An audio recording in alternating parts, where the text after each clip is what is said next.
Uh, It's always some bullshit with him, Penn. It always is. Mars, Pin, Chill, Chat.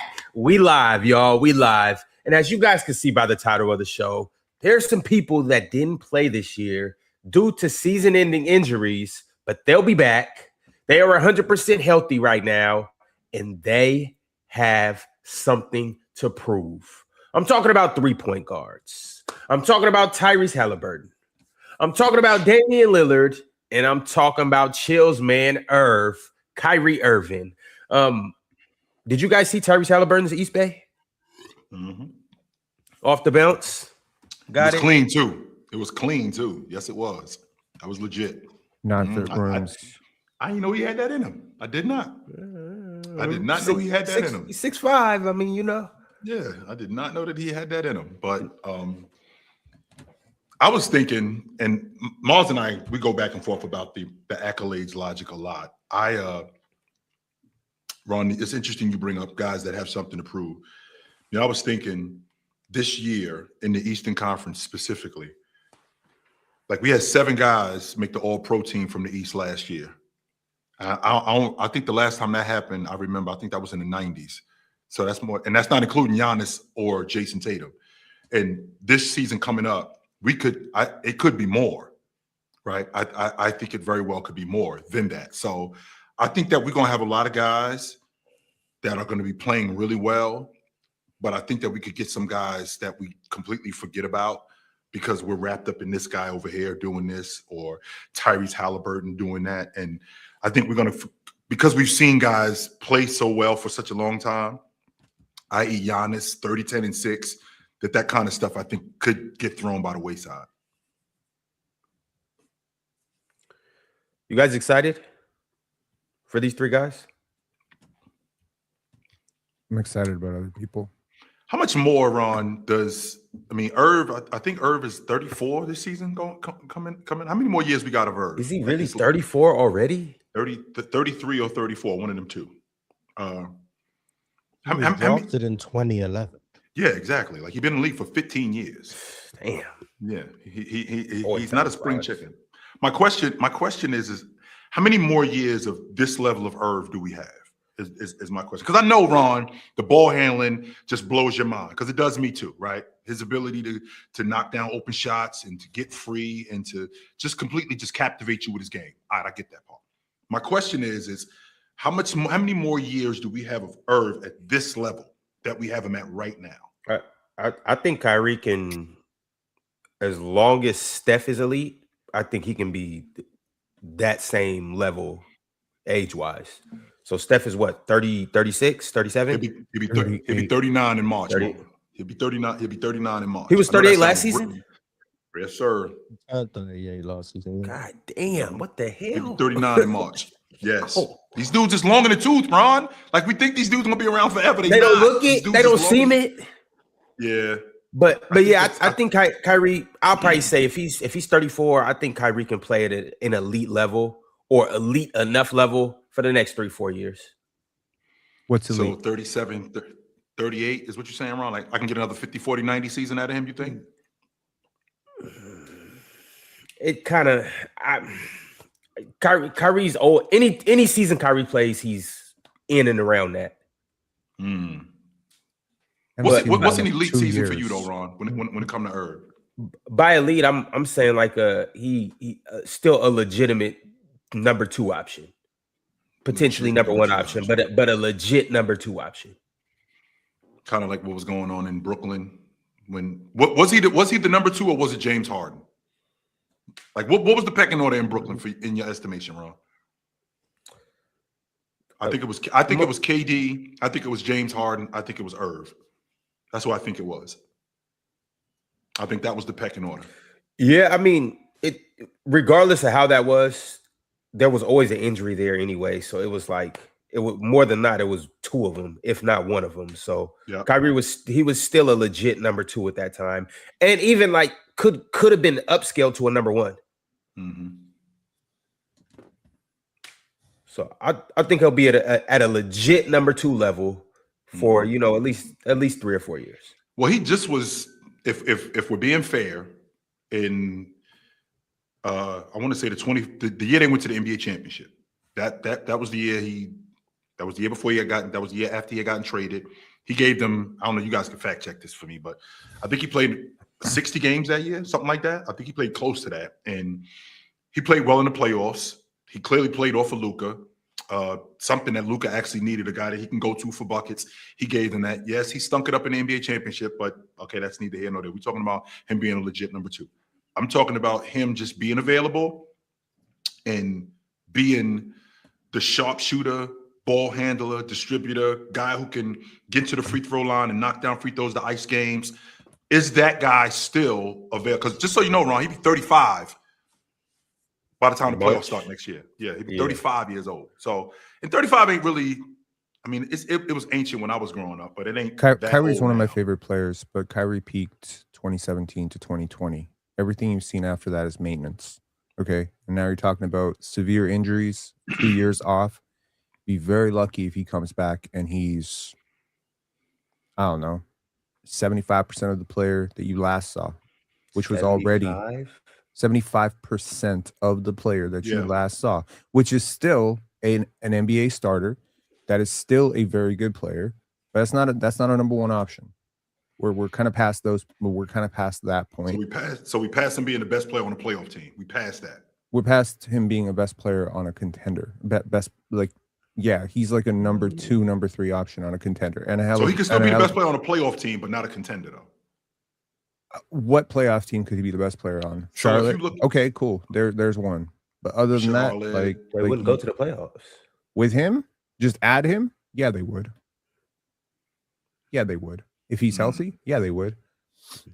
Where's he in the pecking order in Toronto? Last season, he's healthy. Where's he in that pecking order? He's coming off the season he just came off of with Luka. Where's he in the pecking order? He's the number 1 option, and he's the second best player.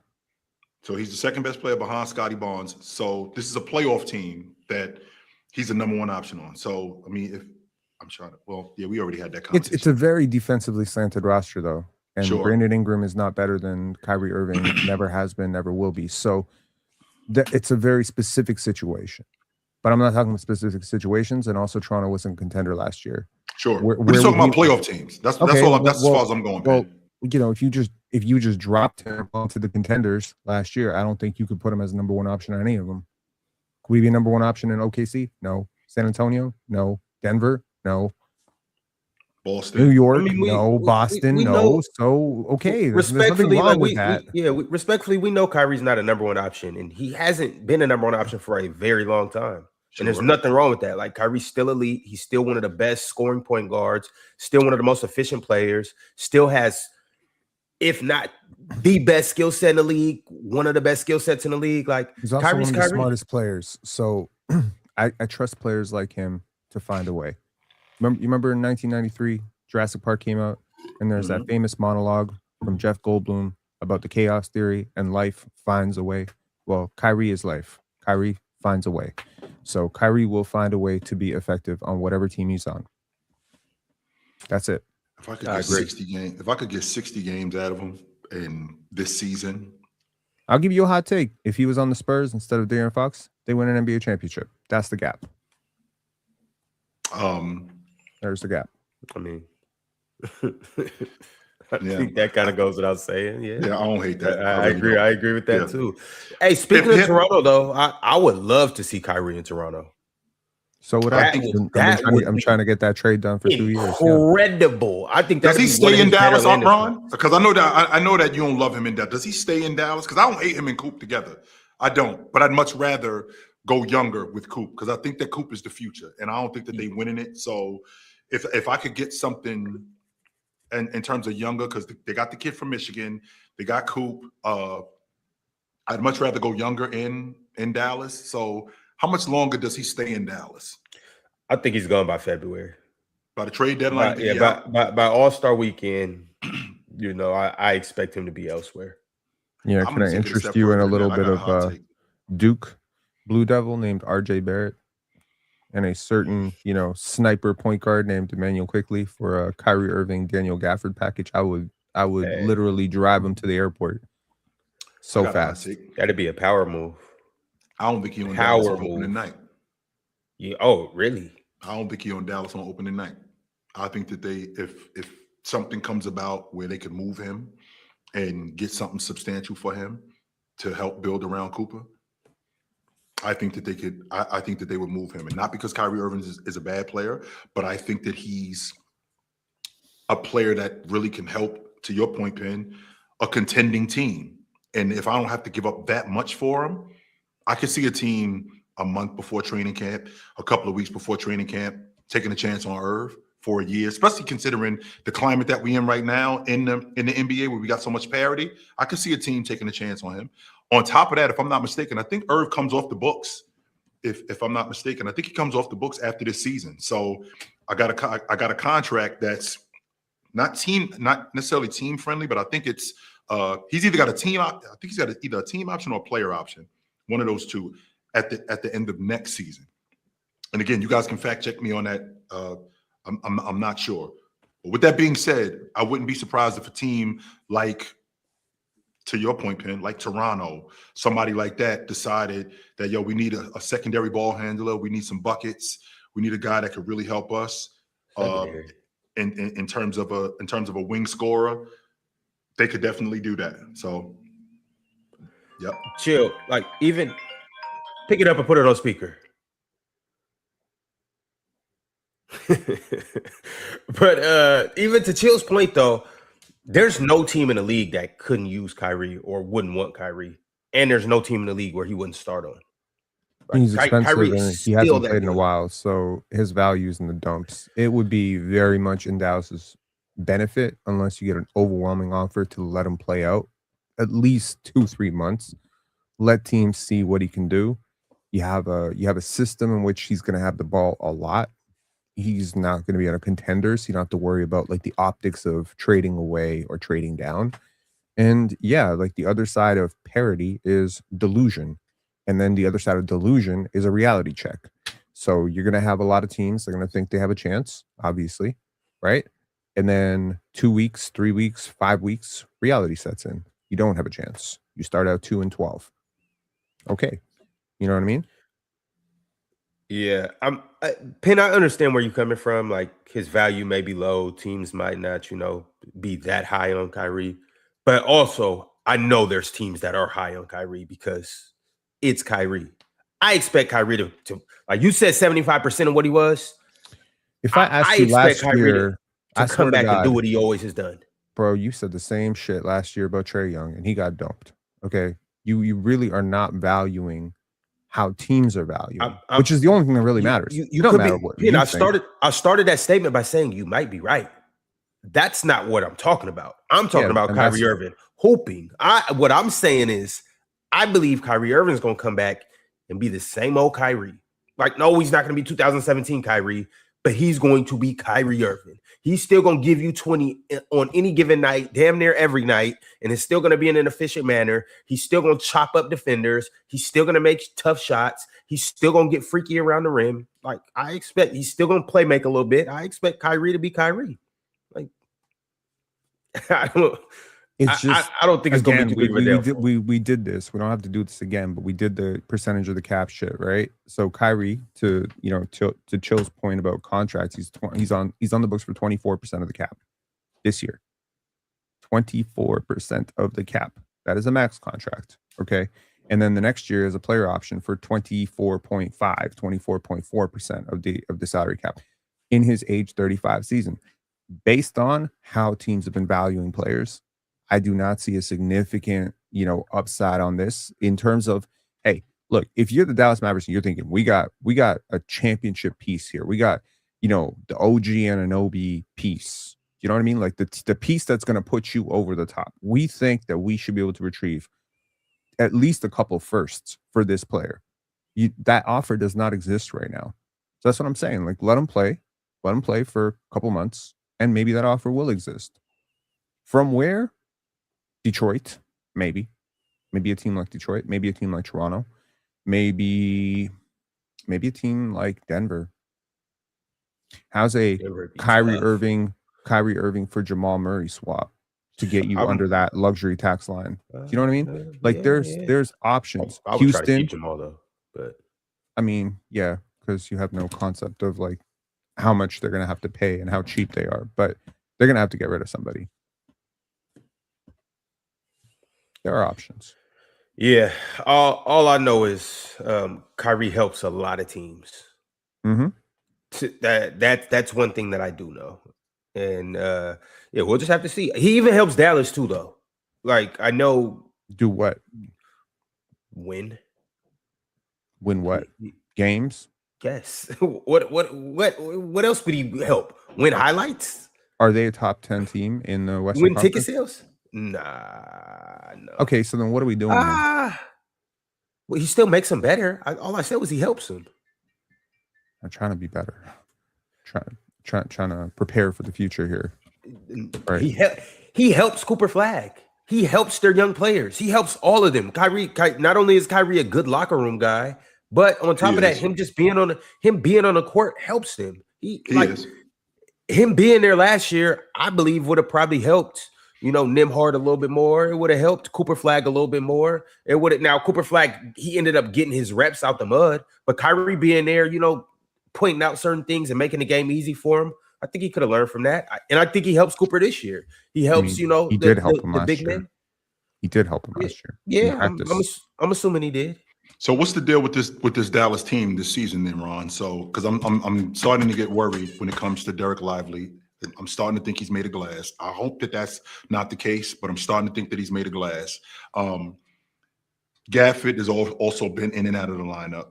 Do we continue this movement with Lively? Is the window closed on this group, and do we just move forward with Kyrie Irving? We just move forward with with Cooper Flag and build around him, or do we keep doing what we're doing when it comes to what's going on in Dallas with Kyrie Irving? Because to be honest with you, Ron, and that's what I'm thinking. And I don't think they're trying to contend, but they're trying to develop. You had the number 9 pick. You got Lively. You have, some other young pieces over there. Like you're just trying to develop your pieces and stack more pieces. And like Kyrie being there, Kyrie actually, due to how the lottery just got shuffled around, Kyrie actually might help them get a better pick. Remember, the worst record gets penalized. So like if he can help them win and get them into that, I don't remember the exact tiers, but get them into that tier. Yeah, get them into that. 3. Yeah, get them above 3 where like but they're gonna that might help them get a top pick. But okay, so if that's the case, then I'm wasting. I'm gonna be 35 years old next year. I'm wasting another year. I already got hurt last year and I didn't play the entire year. I tore up my knee the year before that, so that's another year getting wasted. Dallas is probably gonna. I think Klay Thompson is gonna ask to get bought out because he wants out. So with him being gone, and I already know how Mars feels about Klay Thompson. So with him being gone, now I don't know what the deal is with Derek Lively being injured and staying healthy. I'm not sure what's going on with Gafford. I think the window on that group is closed. So why am I holding on to Irv? Especially on top of this being a contract year. Because like next year, he can either opt in or opt out of that contract, which means that I get nothing for him. And I'm not a fan of guys just walking out the front door for nothing. I think the Boston Celtics made a mistake with Kyrie Irving when they just let him walk out the front door. If I'm Dallas, I'm not doing that. I mean, they're going to waive Klay. If he wants to get waived, they'll probably buy him out. Well, that's what he wants. I think that's the case, that we're looking at Klay Thompson asking, he's probably going to have to eat some of that money. But with that being said, it's obvious that they're moving in a different direction. And what would the direction be? The direction would be building around Cooper Flag. This is our franchise player. And I don't want to waste any more Kyrie Irving's years. I don't. I still think he got some good years left. Knee injury, especially the ACL, it's not what it used to be. So I still can get 2 more years out of Irv at maybe at this level. No. Yeah, I mean, sure, they 100% need to trade Kyrie. 100%. Like it's not necessarily in their best interest to keep him. I know I was just saying he can win them some extra games, but they would be better off trading him and getting assets, whether that's young players, whether that's draft capital, whether that's a combination of both.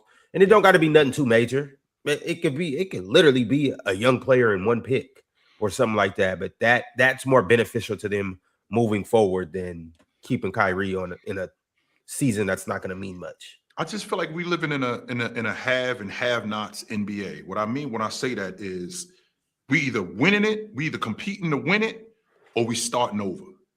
And if that's the case, like and hear me out on this, Pen. So we've had 8 different champions over the last 8 years. So with these amount of champions, the San Antonio Spurs literally missed the playoffs last year. With them missing the playoffs, they ended up drafting correctly.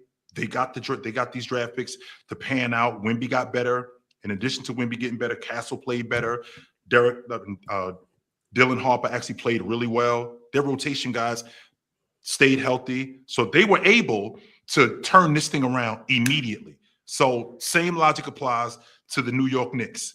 So they were bad for a bunch of years. You get Jalen Brunson. You end up trading for Mikal Bridges. You end up trading for Cat. And they turn this thing around in a matter of 3 years, 3-4 years. I mean, it happens in that window. So I feel like in the NBA right now, we're in a space where if we're not winning it, and if we're not in that window to win it within the next like couple of years, we're starting over, and we got to have a foundational piece to start over with. And I think that foundational piece in Dallas is Cooper Flag. That's what we're building this thing around. I mean, you can't bank on drafting a top 10 defender of all time. You know, I can't bank on that. I don't think that's. But what I can bank on is I can bank on getting a foundational piece, especially if I get the number 1 pick in the draft. In that draft, absolutely. And then I end up getting a top 3 the Spurs pick. And tore it down. Like the Spurs traded away Jakob Poeltl, Thaddeus Young, Derek White, DeMar DeRozan. They tore this shit down. DeJounte Murray. Those are some of those guys are all stars. Chill. That's what the Clippers just did. James Harden gone, Leonard gone, Zubac gone. Correct. Brook Lopez. I mean, that's what the Clippers just did. They just tore the whole thing down. I mean, there's a number of different different tearing it down too. Luka Doncic, Nico Harrison, Anthony Davis. Yeah, but Kyrie next, PJ. See, sometimes you tear things down. It's not done in the best of ways. Sometimes you know, like how you tear down matters a lot too, right? The Spurs extracted max value for all the players they let go. They didn't let guys walk out the door for nothing. They didn't make lateral moves and try to get 1 pick attached. What did they get for DeMar DeRozan?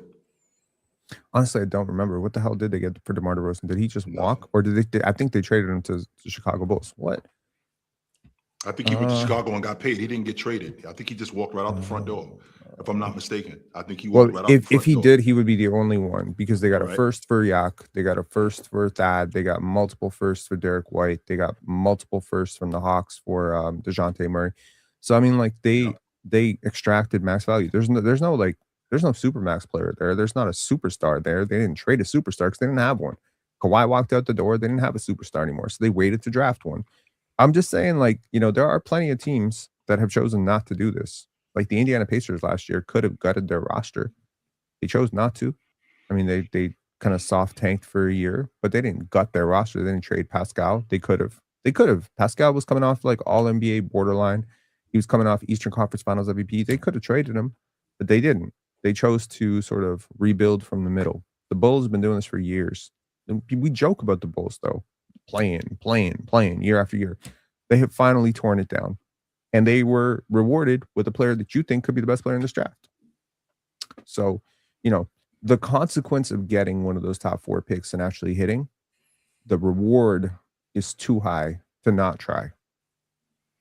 That's the point. It's so tricky though, man. Especially with the way that, you know, the draft is set up and the odds, it sucks because like being bad isn't it? Not only is it not a choice, but I could be bad and I'm trying to build my team, but I can't because every time I'm bad and I'm trying to get a good draft pick so I can be good, I end up with the 8th or 9th pick, and then I'm starting over again because this guy I end up missing on him, and then I try again next year because you know I'm at the bottom of the Western Conference again because I'm not that good because I'm trying to build my unit through the draft like the Warriors did, like the Oklahoma City Thunder did, like San Antonio did, but I can't do that because the way that the landscape is with the draft now, it's not that tanking has been outlawed more than they've made it difficult for teams who are bad to get good because a lot of these guys aren't intentionally trying to be bad. They are trying to improve. It's just that I can't because Atlanta's getting the number 1 overall pick, and they just missed the playoffs, and that sucks for us. Chill, when you were coming up, it was very, very rare to find a playoff team or a championship team that didn't have multiple, at least one, but probably multiple top 3 picks. Now it happens all the damn time. All the damn time where you have teams that are going to, like NBA finals finishes, and they don't have like one of those number 1 picks like a Shaq.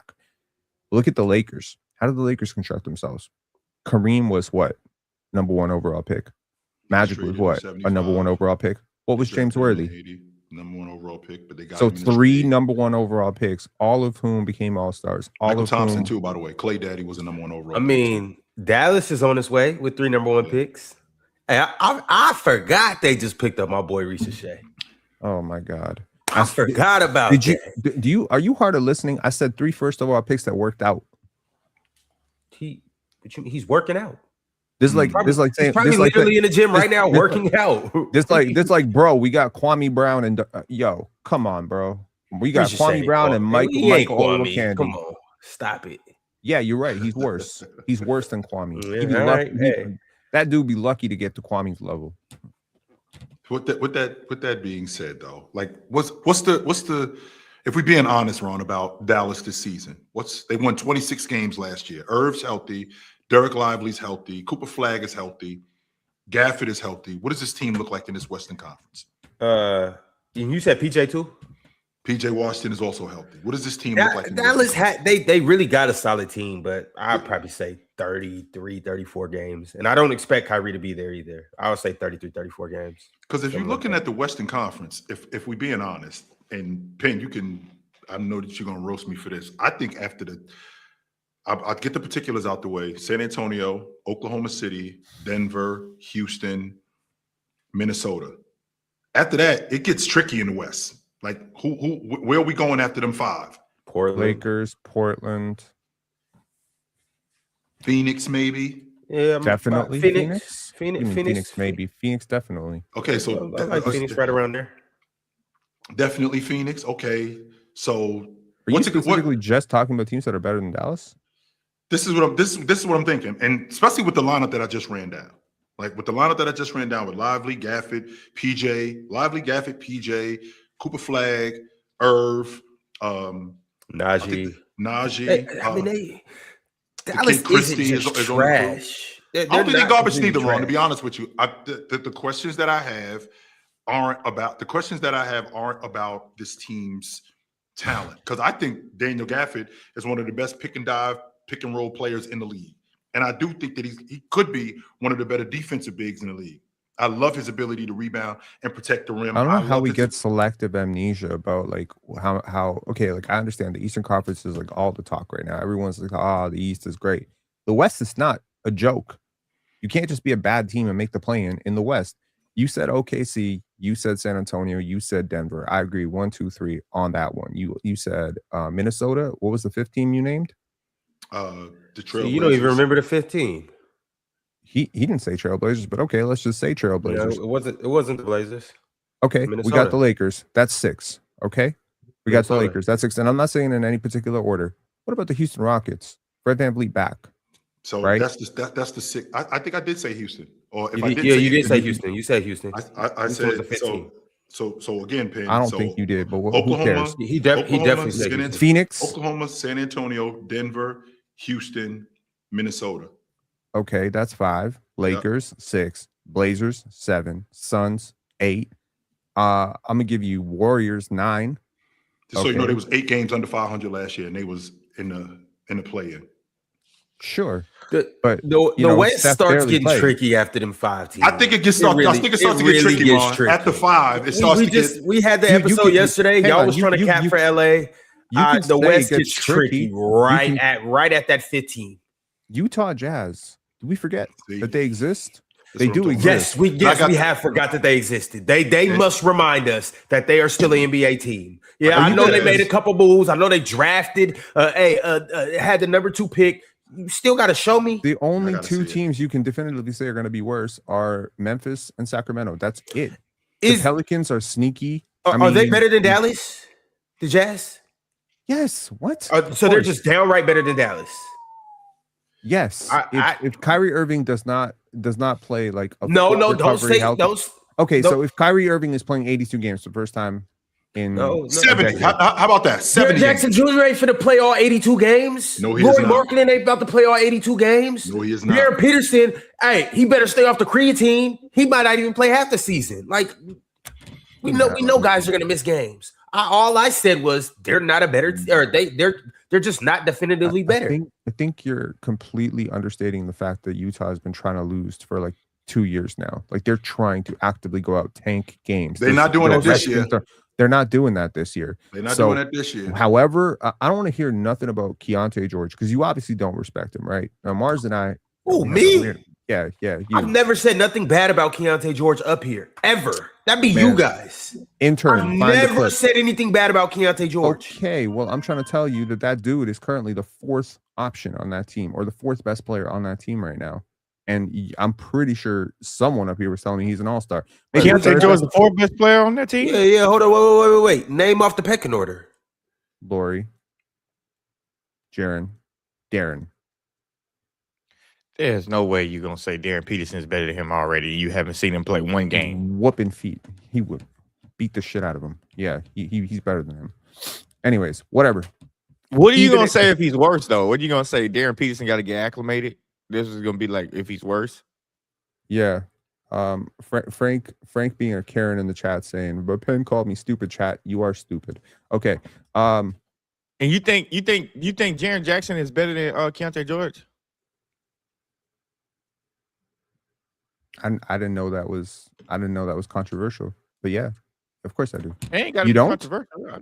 You don't? Not really. No, I think they're in the same boat, damn near. What boat is that? They one-sided. One sucks on defense, the other one sucks on offense. I don't think Jaren sucks on offense at all. No, he sucks on offense. He definitely sucks on offense. Here's a hot take. I think he's a better offensive player than Keontae George. There's no way you think Jaren Jackson is a better offensive player than Keontae George. It's close. He's bigger. No, it's not. It's close. It's not that far. You're not telling me they're worlds apart. Okay. It's Donovan Mitchell versus Darius Garland. I've had no, that's totally not that. I'm definitely not doing that right now. So Ron, I had Utah before they moved off of Walker Kessler. I had them. They were Portland this year. I had them playing their way into the playoffs. I'm worried about Nurkic, and even though Mars loves him on this Utah team specifically. He does love him. Let me make sure that I clarify that. Mars specifically loves Nurkic on this Utah team. With that being said, he doesn't have to do much except for the dirty work, because we all know that Jaren Jackson doesn't rebound. Nurkic will rebound, and Markkanen will rebound. You get wing scoring. I think Keontae George is going to give me a better year. I think that Peterson is going to be exactly what they need at the 2 guard. With that being said, Drench, I think they could play their way into the playoffs in this Western Conference. Now, if we're talking 2-3 years ago, I think that it's a lot trickier than it is now. I mean, at the end of the day, Utah is in position to be a good team by what the roster look like. But at the same time, like Ron said, they got to show us. Like, also, it's a glaring, problem that I see on their roster, especially within their lineup, is like how they're going to play on offense, because a lot of guys are going to need the ball to what they used to. Like Lauri Markkanen, I think he needs the ball. Keontae George needs the ball. Darren Peterson needs the ball in his hand. And then Jaren Jackson will find shots where he can pick and pop, where, hopefully he don't need the ball to keep doing that shit he used to do, like dribbling the ball up, driving to the post, and doing all of that shit. I don't want to see him do that. Even though he might can do it, I just don't want to see him do it. So does Triple J need the ball though, Drench? Can we incorporate Triple J in the offense where he's playing off somebody? Do we have to have the ball in his hands? No, that's what I'm saying. I don't want him to have the ball in his hand, but from what we've seen, he's had the ball in his hand. So it's like we got to figure out how they're going to play, and if their play style on offense is going to generate good defense for them, because we all know, like, if you shoot some bullshit, the the sequence of y'all getting back on defense is just off. You know what I mean? Especially with this type of culture that they've had over the last couple of years, just losing. So it's still to be seen at the end of the day. I'm not really. Ron, I'm gonna keep it a beam with you. If and I like him as a coach, but if Will Hardy can't get them to play defense, he got to go. We got to get somebody in here. That's going. He can't do that shit like he did last year, Chill. No, he got to go, Ron. I'm not trying to. They can't. Mars, I know how bad you think Keontae George is, and maybe he is worse for that matter. But they shouldn't be this bad defensively, because a lot of that stuff is effort, and that's what he was complaining about. A lot of the stuff that Coach Hardy was complaining about was effort. That's coaching. And if I can't get my guys to buy into what we're doing defensively, not from a schematic standpoint, but just from an effort standpoint, basically what you're telling me, Drench, is I ain't doing that shit. Nope. I ain't doing that shit. You know what that means? We got the wrong guy in here. It's difficult to judge coaches when they're trying to lose games, Chill. And everything we heard about Will Hardy was that he was next up to get that job in Boston. Right. And then Danny Ainge poached him. So depending on how you feel about Danny Ainge's decision making, this might be one of those coaches where people are like, oh, I didn't know he was that good when he finally coaches a team that's trying to win basketball games. Can't judge teams when they're tanking. I mean, possibly. I just think even if they were trying last year, they wouldn't have won, by the way. I know we keep saying they weren't trying to win, but like I think even if they were trying, they wouldn't have won. But they would have won more. Games. Yeah, but they wouldn't have won a significant amount. It wouldn't have been that amount. They wouldn't have been that differential in this conversation. But keep going, Drench. I feel like it's a culture part. You know, somebody got to come in there and change the tone and change the culture of that defense. Who will be that? I have no idea. That's the real thing for me. Is like, who's going to be the guy that steps up and say, we got to defend. You know, I don't know who J, right? Be. It could be, but that's funny. I don't know if he got that in him. You know what I mean? DPOY. Okay. I don't know if the accolades got you. You know, I don't know. But I'm saying it should be like, if you know, it should be him. It should be him for sure. Do y'all realize like who they started last year? Like, do y'all realize like who they were playing? Because I know most people didn't watch these games. Svi Mykhailiuk was starting for the Utah Jazz. Kyle Filipowski was starting for the Utah Jazz. Isaiah Collier started games for the Utah Jazz. Oscar Tshiebwe started 6 games for the Utah Jazz. Taylor Hendricks, who was barely the third option in Summer League, started NBA games for the Utah Jazz. A 500-year-old Kevin Love started games for the Utah Jazz. I know these are disingenuous because they didn't start a lot of games, but still, like, this is what they were doing. Chill. What does Elijah Harkless look like? Is that a real NBA player? Is that but regardless whether they started or they started, regardless whether they started or they started, they weren't gonna win very many games. Like, it's just what I'm saying is like, we don't know that, bro. Like 54 games from Keontae George, 42 games from Lauri Markkanen, 0 games. Okay, how many games did Jaren Jackson play? 3 games. He played 3 games. We don't know. Those are the 3 best players, right? Keontae George and 42 from Lauri Markkanen. What was their record? I don't know. But see, that's what I'm saying, Penn. That's where the divide is with you and I, because I'm having a difficult time. Will Hardy, seeing him on the sideline, to be honest with you, Drench, for lack of a better term, he was fed up with this group. Yeah, I was at the Rockets game when he was cursing and he was mad as shit and he was like, that's why I'm having a difficult time with the idea that he was just okay with us losing. No more. He's sick of this shit, yo. Like, yeah, I was at the Rockets game when he was doing that shit. I'm not doing this shit no more. I'm tired of telling y'all the same shit. He's tired of this. So when you tell me that this team is actively losing for a guy with that much fire and trying to coach that hard and to get these guys to play, for him to be like, what the hell are we doing here? Walker Kessler played 5 games last year. They just extracted. He had a shoulder. He's not on the team no more, though. Yes, I understand that. But what I'm saying is, like, their best players didn't play. Using anything that they did last year, you have to throw it out. We just have to forget that team existed from the NBA records. So why would we boost it up, though? If we got to throw it out, why would we boost it up to where they're going to be a 6th seed in the West? I didn't say they're going to be a 6th seed. What I did say is that they're going to be better than the Mavericks, which doesn't mean they have to be a 6th seed. They could be. What about Kyrie? He played no games last year. 0.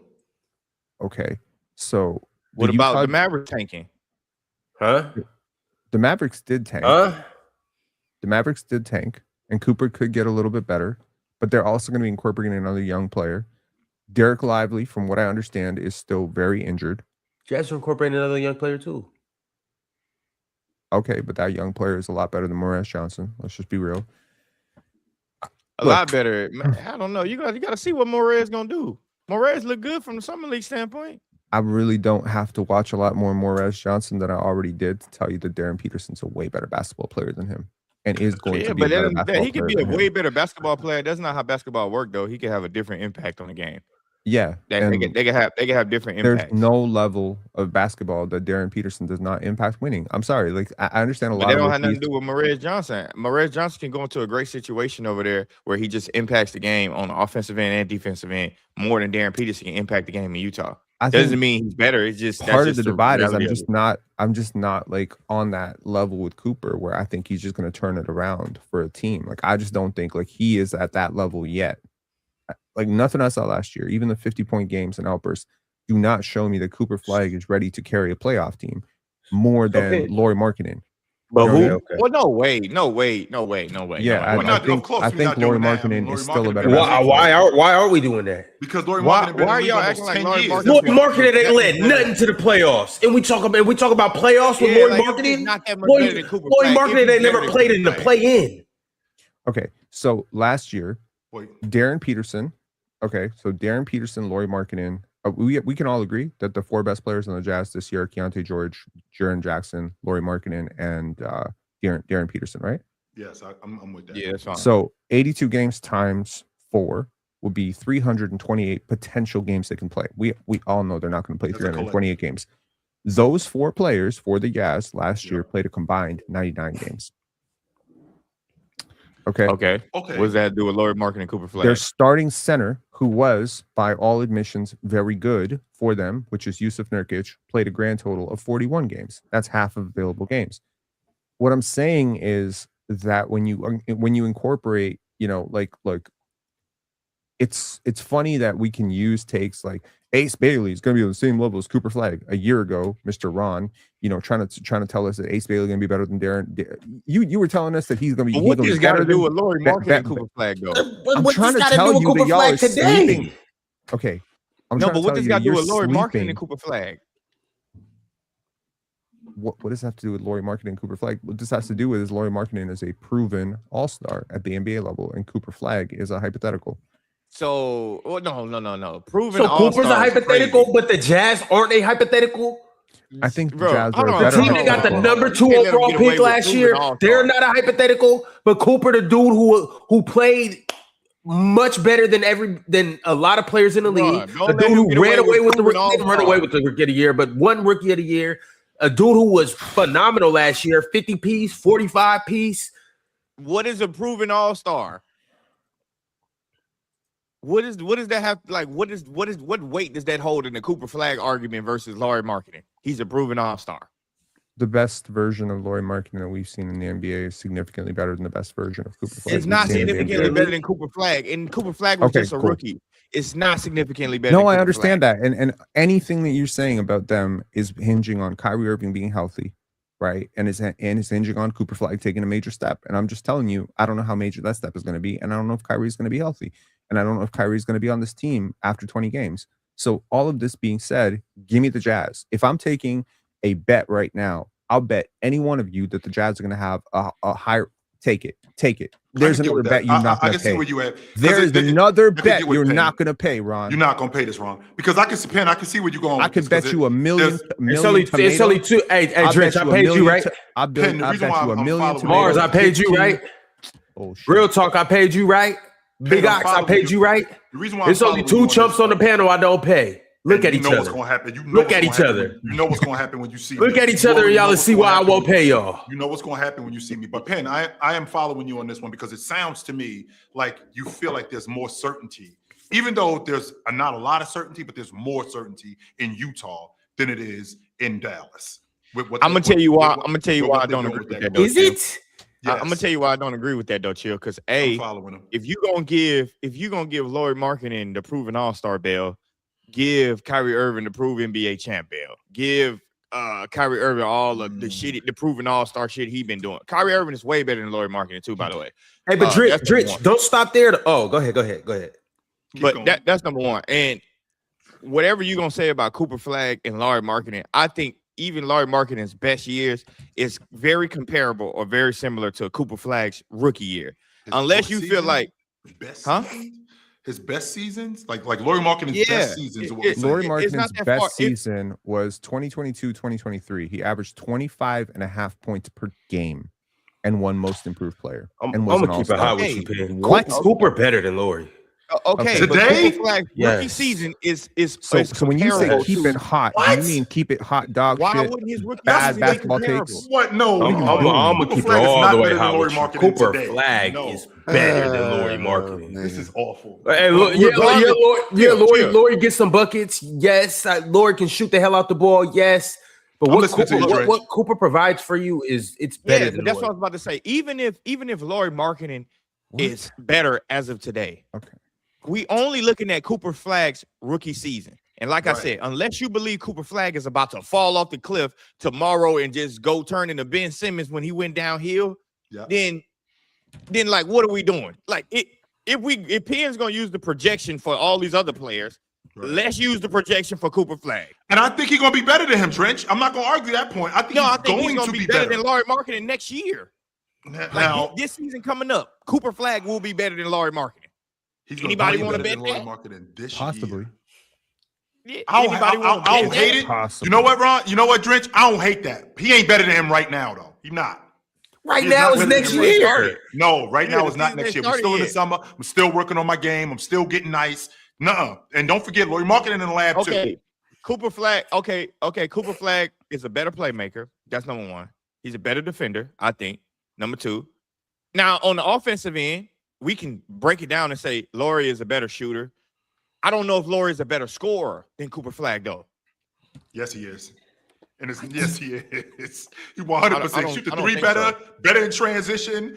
Shoot the three better, better in Yeah, Yeah, he transition. shoots the three better. Yeah. Yes, better in transition. I'm not This- giving him better in you know what this transition. is? Why This you is a- be this just is a giving small people For better market in sure not bias. better in No. transition. What? You know how nice Lauri Markkanen is? Why you nuts? Do you So guys Lauri want- Markkanen is I'm- better in transition Yes, than Lauri Cooper Markkanen one Flag. of the best transition players in the I game. want to make it abundantly clear. I stand with Joe. Lauri So Markkanen, one of the everyone best says I only transition disagree players in the with game. Joe. So is I Cooper stand with Flag. Joe. I also stand with Cho. You're on crack. What? Yeah, I stand with Joe. Here's the Lauri thing I Markkanen- think that happens with players like a Cooper Flag sometimes with like a Ron Jordan Ox and even myself because I'm high on Flag as well. But like I think we're putting our projection of what he's going to be and trying to attach that to who he actually is right now. I think those are two different things. I do think that eventually for me personally, it wouldn't surprise me if Cooper Flag is better than Lauri Markkanen next year. I'm not even saying I wouldn't that's be not an surprised either. option. To me, it is. If he takes a good enough leap, but as of right now, Cooper Flag is not a better scorer than Lauri Markkanen. Cooper Flag has too many weaknesses as a scorer. His pull-up shooting is bad. His three-point shooting overall is bad. He does have good touch around the basket, but outside of that, like he's a bad jump shooter overall. Mid-range, three, however you want to slice it, off the dribble, catch and shoot. He's just a bad jump shooter. And he's not that's frequent totally enough at fine. the Lauri rim Markkanen. to make up like- for the huge gap that there is in Well, Lauri in Markkanen scoring on jump Yeah, but shooting talent. I get that y'all word. when So, y'all Chris, be what I talking want you about to this do- pull-up jump shooting and all of this stuff. Like Lauri I on get it, Pascal but level, they don't bro. do it at a sample size to where Right. it's like to where it like makes any like kind of It's sense when detrimental. we comparing them as far as Yes. scoring the basketball because they don't do it like Lauri maybe used to do it, but I'm saying as of today, he's not doing it like to where it's Lauri a big is a enough jump sample shooter. size to just concede that Especially he's a better a stop scorer. and pop jump shooter. Cooper too, Flag by the almost way. lost Rookie of the Year to Con Knipple. Had Con What does that Knipple have to not do with anything? Nothing. So, Drench, Hogan Nickel really is 6'5". It was a measure. It was a measure of hey, how good. Hey, Who did Laurie Marketing lose to? nothing. What the fuck? Who did Laurie Marketing lose to? I just want to make sure we stay What on are we track doing? because I want to make sure we stay on track, Drench. Because Drench, what I want, because I think what threw you off the track with real talk is the bad jump shooter. Do you like underdeveloped? Does that? I like that word better. Like his jump shot is developing. He getting better as a jump shooter. He ain't there yet. I don't think he's bad. Yeah. He's just not. He was bad last year, and that's fine. He's developing, but it was bad. He was a bad jump shooter last year. That's He a was a fact. bad 3-point shooter. I don't know if he was a bad overall jump shooter. I don't think he was a bad mid-range shooter. I don't. Yeah, He's I a think bad- that's he's what a I'm bad saying. mid-range Pull shooter up- than Larry it's pull up Marketing shooting is already, not that big of a deal. That's I why watched I'm an saying it's not that unhealthy big of a Ron deal. amount last season. In addition to the New Orleans Pelicans, I watched an unhealthy amount of Jazz games last year too. And What is an unhealthy amount? Two? I watched more at than least like 5. Yeah, I More watched than at I least watched more than 15. like 5 Anything Jazz past games. 1 15? And I said the Yeah. same I watched shit from like the I watched first like season let's see. to the last watched game them of the play- season I watched with them. I was them watching play- them when they were still bullshit. playing Larry Marketing. Yeah. Yes. I'm- Yeah. Yes, that part right there, Mark. I watched them play Denver. I watched them play the Bulls. I watched them play Dallas early in the What? season. I was watching an unhealthy amount. I'm on League Pass late at night, and I'm watching the Lakers smoke whoever they smoking, and I'm flipping the channels. And next thing I know, it's 11:45, and I'm in front of the TV, and it's the Jazz and the damn Blazers on the damn TV. They do So, be playing I, late. They do. Yeah, be they I do. do I was, like I was to- watching I do an like unhealthy to- amount of Jazz games. Yes, I do was. like to push like a max min, situation when I'm doing projections. So what's the max? Yep. What's the min? And typically the truth is going to be somewhere in the middle of that, right? Yep. So the max outcome for the Utah Jazz, honestly, like in the best case scenario, they're 5th seed and they surprised everybody. Worst case scenario, they're 11th seed, right? I think that I can range get with that. of 5 to 11 is better than the range that I have for the Mavericks. The range I have for the Mavericks is 7 to 13, so a little bit lower. I'm not saying that there's like, oh, they're just way better. Like the Lakers are way better than the Mavericks, right? They are way better than the Mavericks. Y'all got very nasty yesterday talking about that backcourt. Totally nasty. But with the Dallas Mavericks and the Utah Jazz, of course, there's a lot of hypotheticals baked into both teams. Kyrie's health, Laurie's health. How we don't know what Laurie and Darren Peterson look like together, much less do we know but what that was the point I was Jackson. making earlier. Well, for sure, Drench, and I get that, but we're gonna assume a few things. We're gonna assume that I'm gonna assume that Danny Ainge still knows what he's doing. I'm gonna assume that one of the best general managers, one of the best executives in NBA history, didn't just put 4 or 5 players together who don't work. I'm also going to assume that the brain trust of the Utah Jazz knows a little bit about coaching, because I do think Will Hardy, when he came into the Utah Jazz, every bit of talk was this is the next Brad Stevens, this is the next, Coach Spo, this is the next. There was a lot of hype around him as a basketball coach, as a basketball mind, and I don't There think was a lot of that's hype around necessar- Steven Silas too, though. That was because his dad was a legend. No, because he was a long-time assistant for the Mavericks, and he did the Mavericks offense, and they had the best offense in NBA history. Well, he is now an assistant coach for the Toronto Raptors, so I hope that works out for us. Oh, But I very much doubt that it will. Yeah, but I'm just saying, like, Will Hardy was gonna get the job in Boston after Ime Udoka was fired. That was his job. Danny Ainge is still running things in Utah. I thought that his son was running things. Whatever, Austin But Ainge. you know what? He's Though? consulting with his dad. I want to ask though, like, what are y'all like? Based on this is Cooper Flag's rookie season. What are y'all projecting to be this season? Like, how much better do you think he's going to be? You think he's going to be a little bit better, or you think he's going to be a lot better? You seen his off-season pictures? What do you mean by that? I just saw him in New York. Yeah. I mean, I don't Because know what. because if Like what if- I'm supposed I to be haven't looking seen at? his picture. because this is what I'm thinking about, Drench.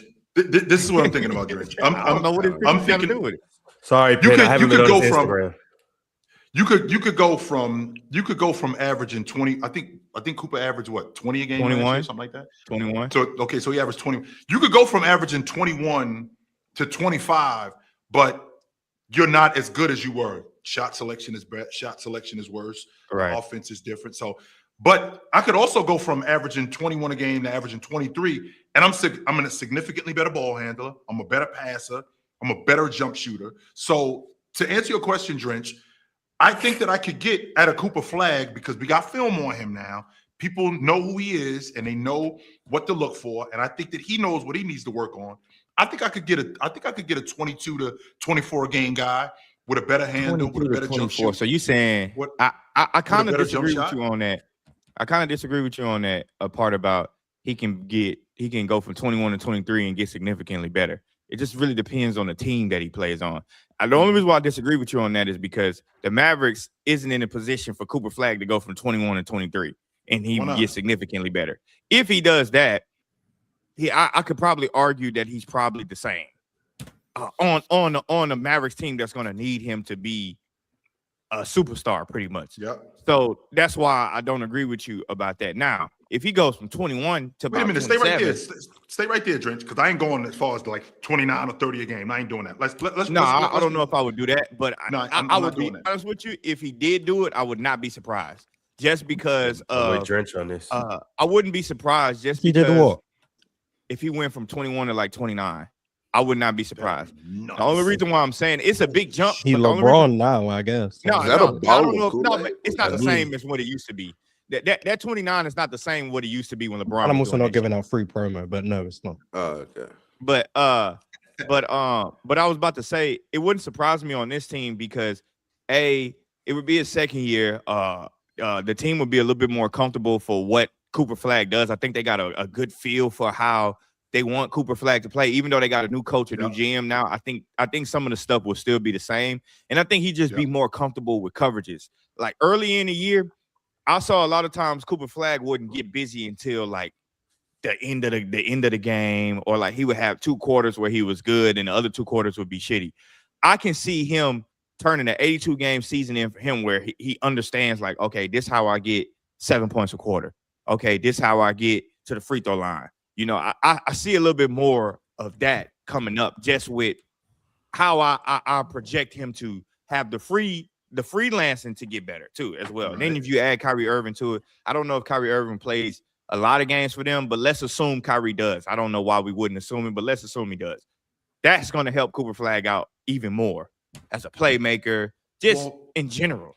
That's what I'm thinking, though, Drench. So now, because you speak in my language. Okay, so now I got Kyrie Irving on the floor who demands a double team. So now when Kyrie Irving gets off the field, I don't know if Kyrie is going to demand a double team, but I get what you're saying. Well, with him demanding a double team, because he's going to end up frying somebody, and we got to get Kyrie Irving off the ball. So now I got Cooper Flag in the mid range, because that's going to happen. Real talk. Let's be clear about that. That's 100% going to happen. He's going to end up. I just like how you just stayed the course. Like Jordan was like, he made that. He was like, no, he's going to be frying somebody. Yeah, he's going to be frying somebody. He's going to fry somebody. He's going to be frying somebody. You're going to stick with your hypothetical. I love Kyrie Irving. That's probably my favorite player. With that being said, was Cooper better than rookie Tatum? Was last year Cooper, what you saw, better than rookie Tatum? Hell yeah. I don't know why you answering that so swiftly. That's crazy.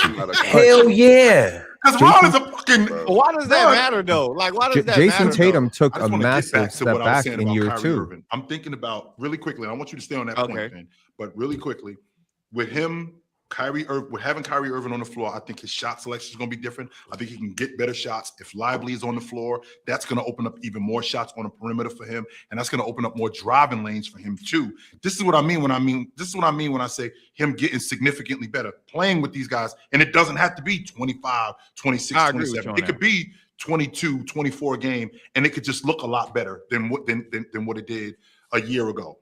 Or 2 years ago. I think the experiment, like Cooper Flag, can we all agree that Cooper Flag had a better second half of the season than he did first? Would y'all agree with that?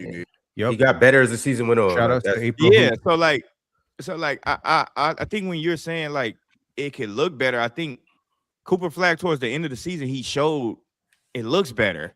Like that's when the more comfortable he got, he showed that it looks better. I just think the first half of the season just hurt him. You know, as far as like it was games where Cooper Flag just didn't look like he knew what. Well, in part of it because he was playing totally different thing. Jason Kidd had him doing. He had him at the point guard, and I said that. Yeah, so it's like I thought that was a good idea. I don't get how nobody is watching what he did in the second half of the season and coming back and saying, damn, if he get a little bit more comfortable doing this shit, he could go on a stretch where he get 7 games and he get 30 of them, 4 out of them. He can go on a stretch where he can do that, chill. Teams also do that. guard Flat- playoff teams differently. Teams are not getting ready to play the Mavericks last year. Let's just be honest. Like They're look, not man, going to like be these- getting ready to They're play not going to do it this again year this either. year. Okay, but if Kyrie is playing, at the very least, I'm taking it a little bit more outplayed seriously. And playing we have against the we have Mavericks. gone an hour into the show and we have not once talked about the fact that they have a rookie head coach, Dusty May. Yeah. Okay. I And love that. you don't know how that's going to look. They have a new general manager. You don't know how that's going to look. Their off-season They addition. got a proven general manager. Hold on, Penn. Don't do that. They got a new general manager, but they got a Listen, proven he's general not manager. a general manager. He is the president. Their Okay. general manager, Which is means that general is manager a he can't YouTuber. do. What are you doing? Okay. I Once again, don't want to be so- like necessarily nasty towards Mike Schmidt. Yes. But like he's. You Okay. are aware that general I don't manager, like him. Mr. I don't like him. whatever his name is. I know some YouTubers that can hold down NBA franchises. even if he You is a know one. YouTuber, the point is that general manager, he has a boss. So he's got to run this by the Yeah. president of basketball operations before he does anything. Let's be clear about that. Yeah, and I mean, and Lawrence some Frank, of those Lawrence Frank incredible run everything moves. with the Clippers. He's not their GM. Lawrence Frank run everything with the Clippers. He's not their GM. Right. Most So, people think he is their GM. Lawrence Frank is not the Clippers GM. some wonderful additions to the Mavericks roster and continuations on the Mavericks roster. Tell me which of these names are moving you this year. Jet Howard, shout outs to Jawan Howard's son. Toby Lawal, is that moving you? Musa Cisse. These are additions to the crew, is what you're saying. I mean, these are names that will be on the team next year. Tariq, How about the Derek Mavericks? Lively? Yeah, PJ Washington, Najee Marshall. Yeah, how about PJ Washington? How Jim about Hart. Kyrie Irving? Why aren't you mentioning the players that they have? The player Daniel Gafford. These are Why aren't all you? players- these are You were players just talking they about have. Daniel Gafford on the Raptors. Why won't you talk about him on the Mavericks? Why aren't you talking Because- about players that have been that have played in the finals, that actually have finals experience? because I'm players that working have played in the up playoffs. roster, and you're Why are you working No, up? but Let's you work was now. passionate Let's about work that now. body, though. You was Kyrie passionate Irving, about PJ that body. Washington, washed up Klay Thompson, Daniel Gafford on the how trading you block, just did the Santi washed up Klay Aldama, Thompson who joint. none of y'all actually respect Santi Aldama. Don't let me catch Who's you none of trying to y'all? respect. I definitely don't respect. None of y'all Santi respect Aldama. Santi Aldama. I definitely don't. I like I'm Santi. the, I like only, I'm Santi the a lot. only person up here who likes him. So I mean, shout out to there's me. two of us. There's two of us. Zach Ricochet, $13 million. I'm excited about $14 million Zach Ricochet on Mavericks. my team. Zach I'm Ricochet, excited the about only Zach number Ricochet one with the pick in Mavericks. history who can get traded, and we ain't even make a partial topic on this. We show. ain't even talk about him. We didn't even bring didn't up. even talk We didn't about talk it. about Zachary Ricochet. No, we didn't. No, No, that's no, fine. I was going I ain't to. even victory lap Ron. That look, they gave up on him. This quick. I was going to, but I didn't want to hear y'all hating. So I just let it go. I let it go. I rate Najee Marshall. I do. I rate Max Christie. Like these are decent basketball players. I like Maurice Johnson as a prospect. Marcus Sasser, all right. I guess he's cool. Sergio De La Rey, I like him. But these are not players that are going to get you past the Utah Jazz. Okay. When did they get Utah Marcus Jazz is Sasser? crazy. Pardon? I didn't even know that. When did they get Marcus Sasser? I don't know. He's on there. I don't know. Marcus Sasser He's was on their pretty cap good though. sheet. But I will I say this ain't though, know Mars. Detroit go off him. I will say this though, Mars. I don't know if I'm all the way like Ron with the Zachary Ricochet thing, because I've been telling y'all since he got drafted, he is a bona fide role player. That is all he is.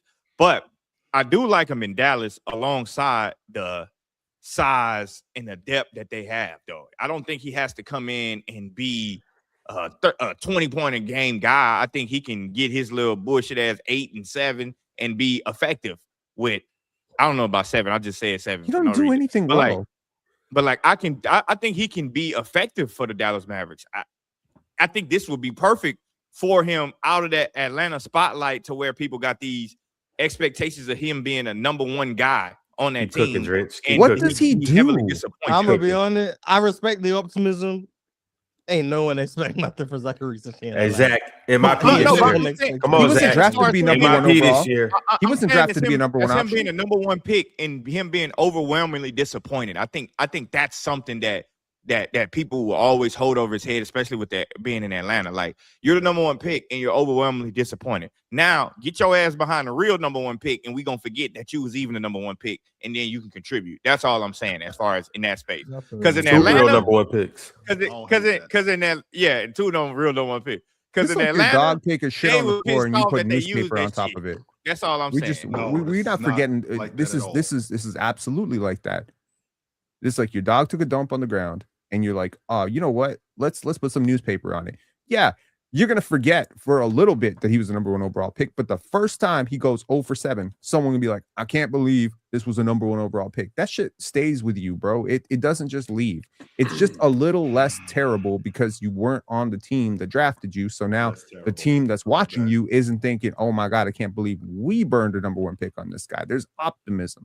What I Yeah, would but ask we is, what the traded fuck for does one he that's do? totally What does he different, do? Whoa. What does he do? What does he do? What, like I feel like that boss that comes into the factory and I see this guy just kind of on his phone, be like, what do you do? What do you do around here? What are we paying you for? We don't have to do this right $14 now. million. What the hell? We Are you an don't above have average to do shooter? this No. right now. Are you a good transition player? Not really. Are you a good defender? No. You 6'10", and maybe on a good night you get 2 steals and 12 points. Cool. What you gonna say? Okay, I just be asking these questions because then they always come back. What you gonna say if like Zachary Ricochet plays decent? Like, what if you gonna say if he play like a good role? I'm gonna pull up my pre-draft take of him saying Oh that no, he was hell gonna be no, really hell good. no. I'm talking really about good. you just say that he don't do nothing. So when He doesn't do something, anything. what are you gonna say? I'm gonna say I was early. I'm just locking you in into a 4 response. years ago. That's all I'm doing. I'm locking you in. I'm gonna say that I was early 3 years ago on him. That's what I'm gonna You say. believed in him? I did believe in him a little bit, yeah. You can't be early and then come back and say, what do you do? I'm saying, because look, I'll tell you what I'll say. If Zachary Ricochet end up being garbage as a motherfucker with the Mavericks, I'm going to just flat out tell you the truth. His ass is trash. Just like, and So I'm what I'm glad doing your right now. ass up here. So what I'm doing glad right your now. ass up here. And Ron, it's a So in the perfect time to process- swing I'm this playing shit. both sides of the fence. So in the No, process, hold on, Ron, Ben, because I had to miss Friday episode because I had some family issues I had to deal with. But I'm glad your ass up here. Just like Noah Asingé is sorry as a motherfucker, and you sat up here and argued that he was good. That When? motherfucker is one of the worst players in the NBA. He When? bottom 5 for sure. When did I Oh argue that he was my good? Was When it did I Noah argue he was Singh good? and Ben You Sarah? sat up here and argued me that Noah Asingé on playback. I remember that he was a good player. He had potential. That motherfucker is worse than Bronny James. I swear to God. Oh my god. First of all, he's not worse than Bronny James. Yes, he is. Noah Asingé sorry as a motherfucker. I literally been watching film of him in a summer league. This how you know he trash. Every time he get the ball, he look like he getting fouled. And he don't be getting fouled. He just fall. Okay, here's I'm what dead I ass said serious. about I'm not Noah. even joking. That with is this. funny, Noah yo. Asingé is one of the worst players in the NBA. Dead ass. There's no way that I said Noah Singh is good when I had Yes, him you did. lower I than agree, consensus 'cause pre-draft. I was arguing why would he get drafted that early. He was like, "Are you crazy? Noah Asingé, he's like Giannis. You start bringing up that shit about first Giannis. of all, how he He did, because Why- remember he was supposed to go to Toronto. Yeah, Remember you that? start bringing up that Remember he shit. was Be quiet quiet, right Ron. around there. Don't you egg this on, Ron. You zip it First of over all, there. I was No, there. You're like, both Giannis lying Giannis through came your from fucking Ohio. teeth, and I don't Really? appreciate it. Giannis First did of all, this, Giannis and did that, Mr. and I was Drench, telling you, Mr. throw Drench, that let's keep it motherfucker respectful. aside. Let's not make our pen impersonations a little too zesty here. You were still in, Oh, don't do that shit. Don't do that shit. I catch you doing that shit. Don't do that shit. Man, what? No. Don't be doing that shit. It ain't Nah, nothing don't wrong do with a that little bit of shit. zest. Don't be lying on my name and then adding a zesty accent to it. Don't be doing that shit. Okay, all right. Now, if What you we're want me being to I do? know what I It's said. okay, I know man. what I We know- did. We know Where you're did not. he play? Drunk Where did he No, play? you're No, not. hold Do on, we? Mr. Do Drench. we? Where did he play? Where did he play? Before he got to the NBA, where did he play? That's nasty. In the Euro Cup. In the Euro Cup. What team did he play for? I can't remember. My homeboy played against him though. Let me see. I can't remember. I watched a But I was lot telling you, more. sorry, the motherfucker though. Oh my goodness. Here is my pre-draft take. This is verifiable. Anybody want to check my draft video where the Raptors are on the clock at number 9? I am crossing my fingers saying anyone but Noah Sengeh. Okay, so don't tell me I was super high on him. I saw the flop coming from a mile away. I wanted us to take Carter Bryant. And if we wouldn't take Carter Bryant, I wanted us to take Kaman Malawach or Colin Murray Boyles. I did not want us to take Noah Senge. So there's no fucking way in I'm hell sure that I I compared was him to making- Giannis No, Antetokounmpo. No, Pin, you know You don't where get to this do came that. from, and I can probably find a tweet please because do. I remember where we had the conversation when they were saying everybody but Noah Senge was untouchable, and I said, why the fuck is Noah Senge untouchable? I remember this drastic. I remember it very vividly, and you said, well, because he's a young prospect, he's tall. I mean, you was like, he got the size, he can dribble, he's got a lot of potential, man. And I said, you basing that off of him playing in the Euro Cup. I know exactly what I'm talking about because look, when you be bringing up these players, I'll be like, all right, let's see. I say the same thing. Let's see. I If promise somebody you, Noah remembers Senge- words like this, probably telling the truth. Hey, Come on, Pin. You sound like you're telling Hey, the Pin. truth. What does Noah I'm dead Senge ass do? serious. I know exactly what I'm talking about. What does he They do? said that Noah Senge would be an He untouchable. runs and really fast. That's real talk. That's around the time where I started this conspiracy about the NBA the having Euro a fetish players in for the Euro League. Yeah, yeah. And he yeah, brought yeah, up one of yeah, those, yeah, and I yeah. said, why would he be untouchable? And you start Noah going and down the Senge- Giannis train, how Giannis was this, how we didn't know this about Giannis. And I said, it's nowhere in hell you think Noah Senge gonna be Giannis. Pan, you might have been, like defending him out of, protecting Euro. The Euro thing, players and that's what it stuff. was. You know what I'm saying? Just out of pride, really, more than Exactly. It was just out Pride. of pride. And I said, all right, let's see. And now I can confirm. You need today. to stop. I got that. You need Hey, to I stop. got that. You need I to can stop. confirm You today. need to stop. Noah Senge is one of the worst players in the NBA. Dead ass serious. He's bottom five. Jeez, that's bad. He's- Bottom five. So really quickly, Pin. What? So Zachary Richichet, for all the bad stuff, like it's probably more bad stuff than good stuff, right? But there is some good, Ron. Like he is a good quick hits guy. Like he's a damn good athlete. He's got good footwork. He can finish around the rim. I've actually, and again, just like I told y'all, I watched an unhealthy amount of Jazz games. Like one of those Jazz games was against the Hawks, and I remember him getting the ball and going to the rim, punching it with the weak hand. I remember him coming off a quick hit, throwing the ball behind his back, and hitting a jump shot. Like he's got some footwork there. I mean, don't get me wrong. He's clueless on defense. He's got no idea where he's supposed to be on defense. He's got no idea how to shift. He's got no idea how to rotate. But I tell you what he does do, Ron. One of the things that he does do is he gets to the rim when Trey, like when he's coming off that curl cut, he'll get downhill and get to the rim. He can do that. Like when he jump stops in the paint, his footwork is really good. Where he knows how to reverse pivot and get guys and lose guys and get guys off him. That's not bad. Now, is there a reclamation process that we can have in Dallas? I would have much rather it been with Jason Kidd because I think Jason Kidd is a better offensive coach and maybe he can do some more work with Richichet. I don't know about Dusty May. I'm not sure how Dusty May is going to be with this guy. So we'll see. Hey, man. When my dog Zach gets MIP, I don't want to hear No, nothing from none Ron, of y'all. I ain't gonna let you do The that. Oh, Jazz yeah, are nothing better from than the none of y'all. Mavs, though.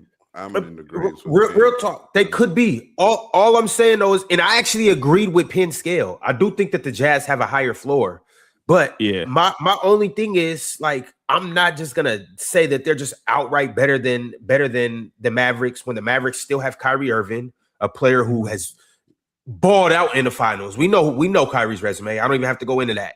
PJ Washington, a player that was on the finals team, Derek Lively, Daniel Gafford, Klay Thompson still there. Like the Mavs still have pieces and Cooper Flag. Like the Mavs have a recipe to be a solid team. I don't have them being that. All I'm saying is you can't say that you think that the Jazz are going to be good and then turn around and look at the Mavericks and say, oh, well, these guys aren't going to be good. That's the only point that I'm making. Yeah. I mean, I think you can. I just We but just I guess haven't y'all seen are anything. expecting like a real leap from Cooper Flag. Then that's what that means. Who with the Jazz I are we am. expecting a leap from? I am. Is it the I Laurie and just JJ expect duo? that- I just expect that their collective is good. I like Jared Jackson Jr. with Laurie Marketing, with Keontae George, Darren Peterson. I like Collier off the bench. He's cool. Like I just like their squad more than the Mavericks. I don't. All right. Ron, It's who are not the a knock to other the two Mavericks. guys that you was talking about? You said Irv and the other two guys that you were talking about having breakout seasons or having something to prove this year. Oh, Tyrese Haliburton and Damian Lillard. Because What does Tyrese Haliburton have to prove? But hold up, chill. We'll get back to what we got off track a little bit. We got to talk about the Jazz and we got to talk about the Mavericks, which I mean, I think that was a good conversation. These are two teams that could potentially break out this next year. The Lakers, the Knicks, and the Oklahoma City Thunder and the San Antonio Spurs are not the only teams in the NBA. There's 30 teams in the league. And that is a fact. That is correct. We'll get to Tyrese Haliburton in the Pacers. We will get to Damian Lillard in the Portland Trailblazers. We'll talk about these two guys. They are both back from Achilles injuries. What this season could potentially look like for them and how they can help their team, and what their floor and ceiling could potentially be.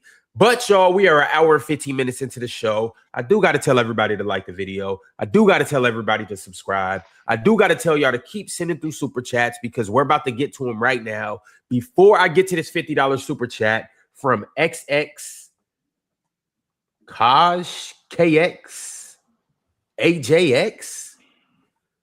Before I get to that super chat, I do want to tell everybody that the chat awards are Friday. Everybody up here, including Mars, has a shot to win. Popped up like the boogeyman. Hey, because Mars knows he has action at worst take of the year, best take of the year, Mars, you got most the worst take of the year? obnoxious, biggest crash out. Hey, Mars might get biggest yapper. Hey, Mars might get panel MVP. Hey, Mars, your name is on the ballot. I don't. People could vote for you. I don't know. All I know is pinned at the top of the chat right now is the ballot that you can vote for all the awards. And here's also the thing: today is the last day. So if you have not voted, get there now. I typically don't tell you guys to leave the show. But leave the show right now and go vote, and then bring your ass right back. Why not just vote after the show? No, go vote right now and then come back to the show. Go vote because this is going to be your last opportunity. Friday, we have the chat award. It's pinned at the top of the chat. Go do it. It's pinned at the top of the chat. Make sure you tap in. You know what I'm saying? Real talk down to every. You know what I'm saying? Every ballot, just real talk. Worst take of the year? All of them. Yeah, dude. It's already, you know what I'm saying? Okay. All right. Just win by any means necessary. Hey, a win is a win. Exactly. A win is a win. I know Swiper better be voted is for the fattest head on the panel for sure. Yeah, y'all remember? That nigga head weighs 65 pounds. I'm trying to, hey, Ron, how am I supposed to work under these conditions, Ron? How am I supposed to work, Ron? Chill. He just got a steroid head. That's all it is. That's objectively not true. Like, that boy, he gets steroids injected right into his neck every day. Just both sides at the same time. Oh, man. But all right, y'all. Once again, go vote because Friday is going to be an epic episode, and we have to get down to the bottom of who's going to win all the awards. But let's get into these super chats. The first one I got, like I said, is a $50 super chat from XX Kaj. We'll just leave it at that. XX Kaj said, "Good morning, panel. Is the gap between LeBron and Jordan greater than the one between Magic and Curry? Shout out OFB Mars. And for all the niggas that talk crazy to chill, y'all better watch out. Y'all better watch out who you speaking to. The most dominant, or y'all better watch out. You're speaking to the most dominant player in the NBA history's family." I don't mean nothing at all.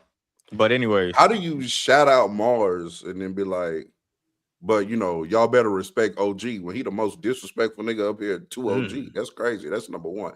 Number two, to address the super chat. Yeah, I'm putting that on you, Mars, and you're muted. We can't hear you. Look,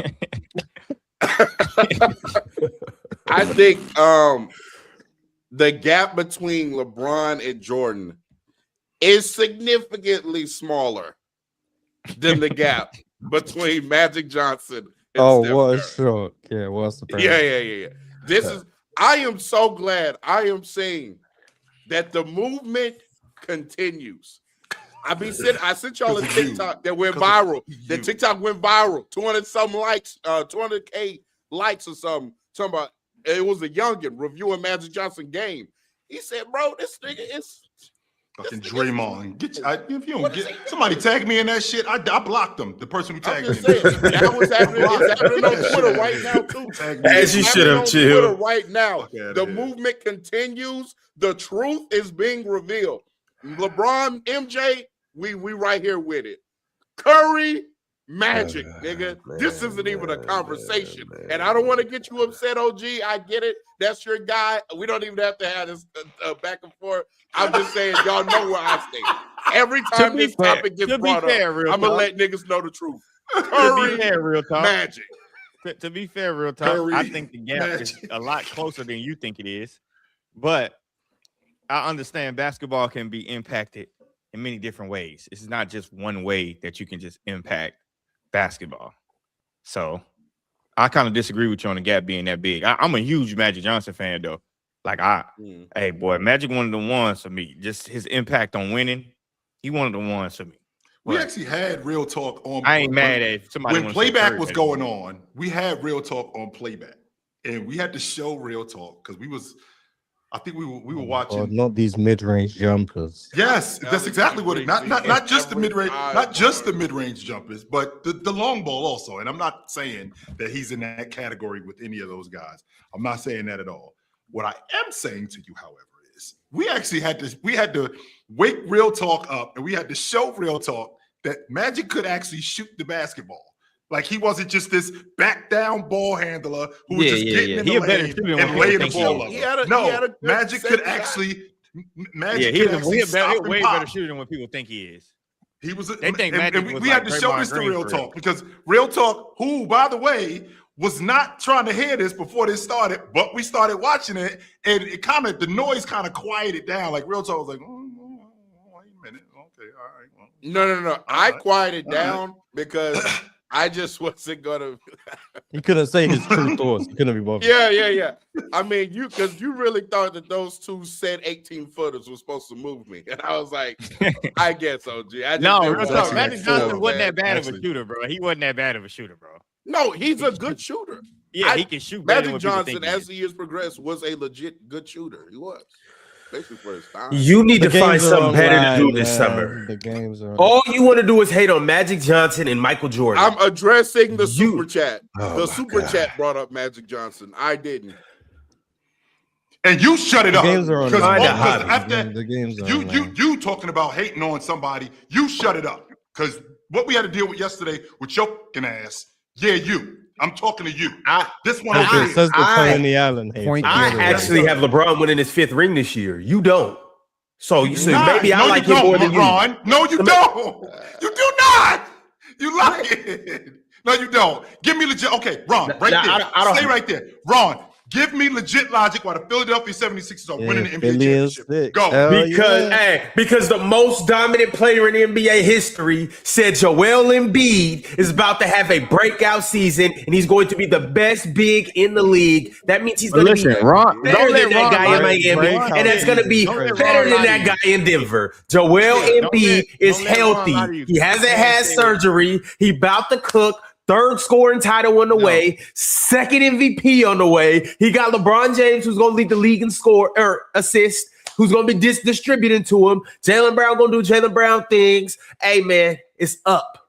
It's up and Chill. Ron at this said point, the I just think you got a bad take, even without Joel Embiid. You know what I mean? So you also. I bet they better than the Northern team. No, they're not without Joel Embiid. They ain't. I mean, theoretically, if they're better than the Raptors without Joel. Hypothetical land, we live in hypothetical land just for 5 minutes. Because you know what? Even I'm going to do. I'm going to have the intellectual curiosity. Look at Mars. I'm really excited. Don't let Mars. Let's just say that Joel Embiid is healthy. Right. Let's say that he's maybe not 24 Embiid, because I really don't think he's reaching those heights again. But let's say he's 80 to 85% of that. Let's say he is still definitively a top 10, 7 to 10 player, right? And we get 60 games out of him in the regular season. How about season. 60? Real talk. How about 60? Yeah, I'm trying to be. I'm even. My mind won't even go that far, and I'm in La La Land already. So 50 games in the regular season, and then he's actually healthy for a playoff run. I do think Philly then is talking about something. Mark, the only reason why I'm not fully you on think Philly you are getting? Oh no, I don't really care whether you're on the train or not. I'm not. Oh no.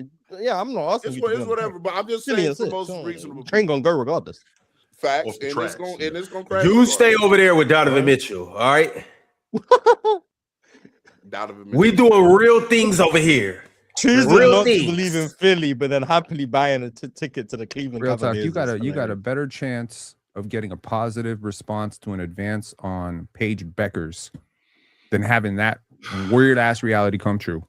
Okay, there's a lot of layers to that one. Think about it for a little bit. It is. Okay. It is. So There's you know, one layer. Embiid's healthy and plays. That's the only layer.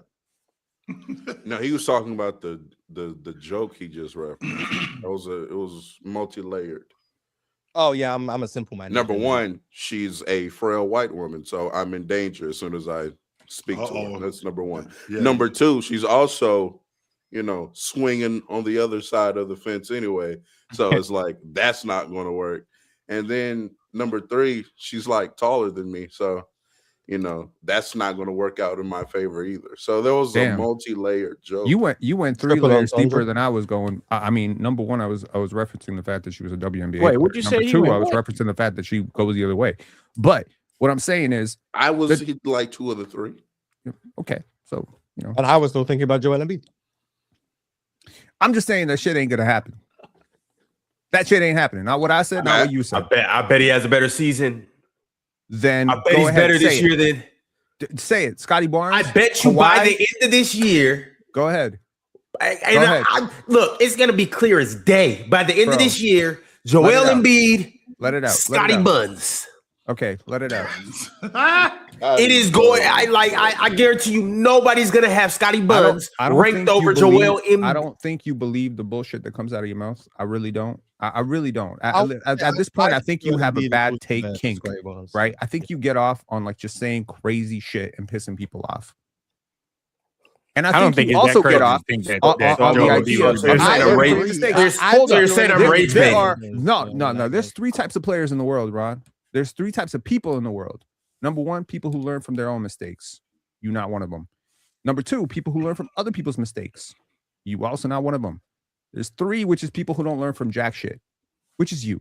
How many years are you gonna do this? I don't think Scotty Barnes is good enough gimmick. Roto, you just got cooked. Hey, I Harvard. know, I saw.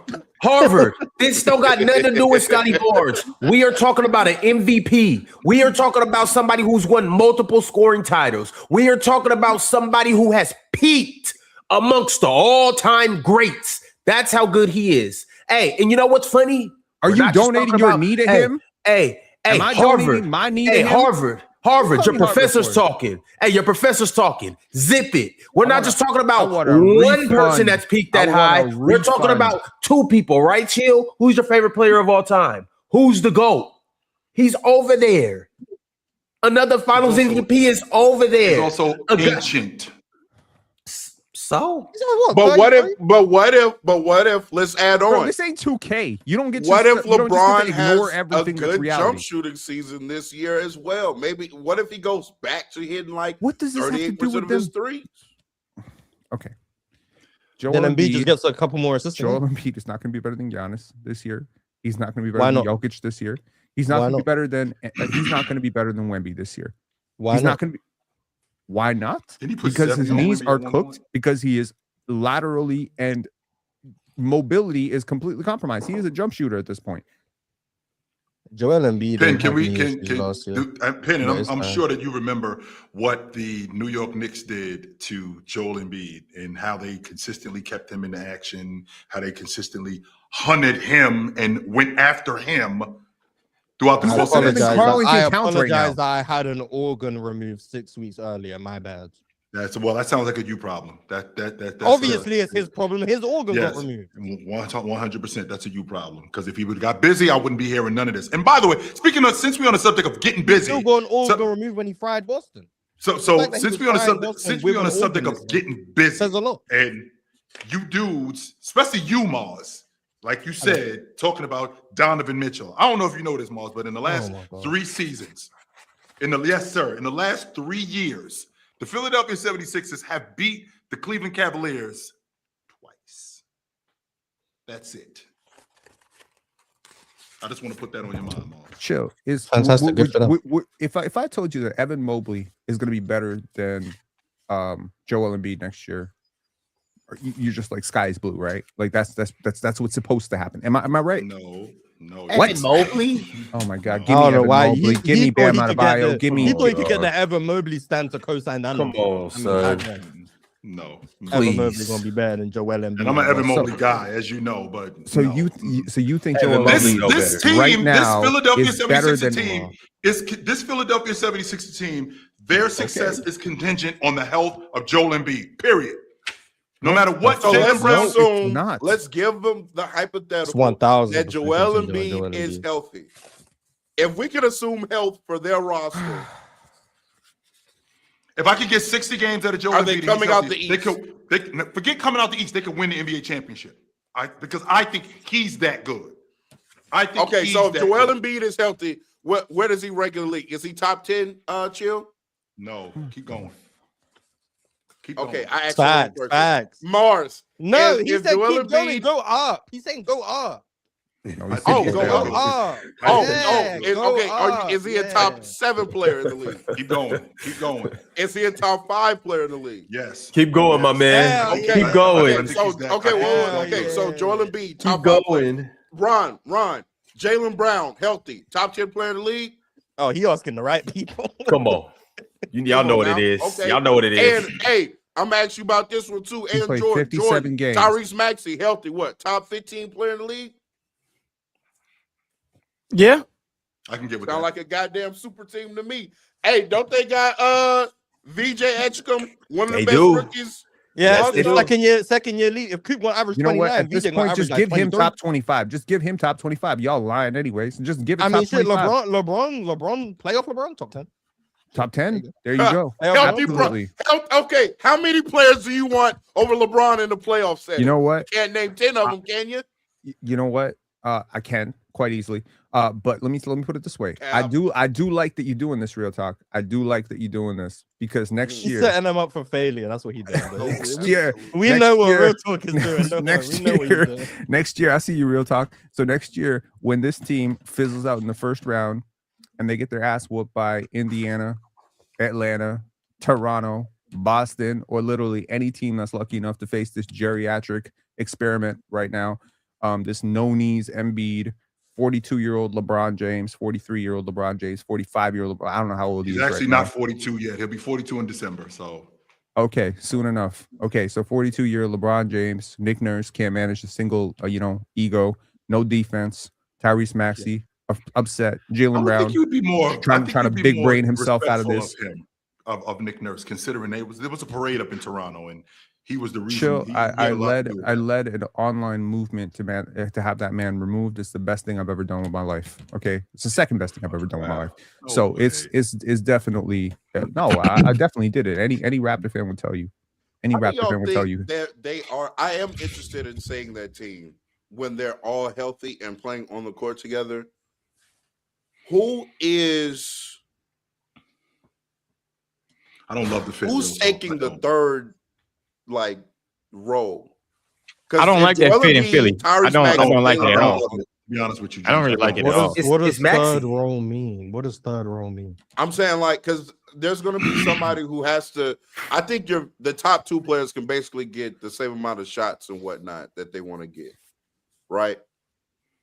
The third player though, because you're coming off what Maxey just averaged like 28, Brown just averaged 28, and then Joel Embiid, if he's out there and playing, that's 30, so we know that.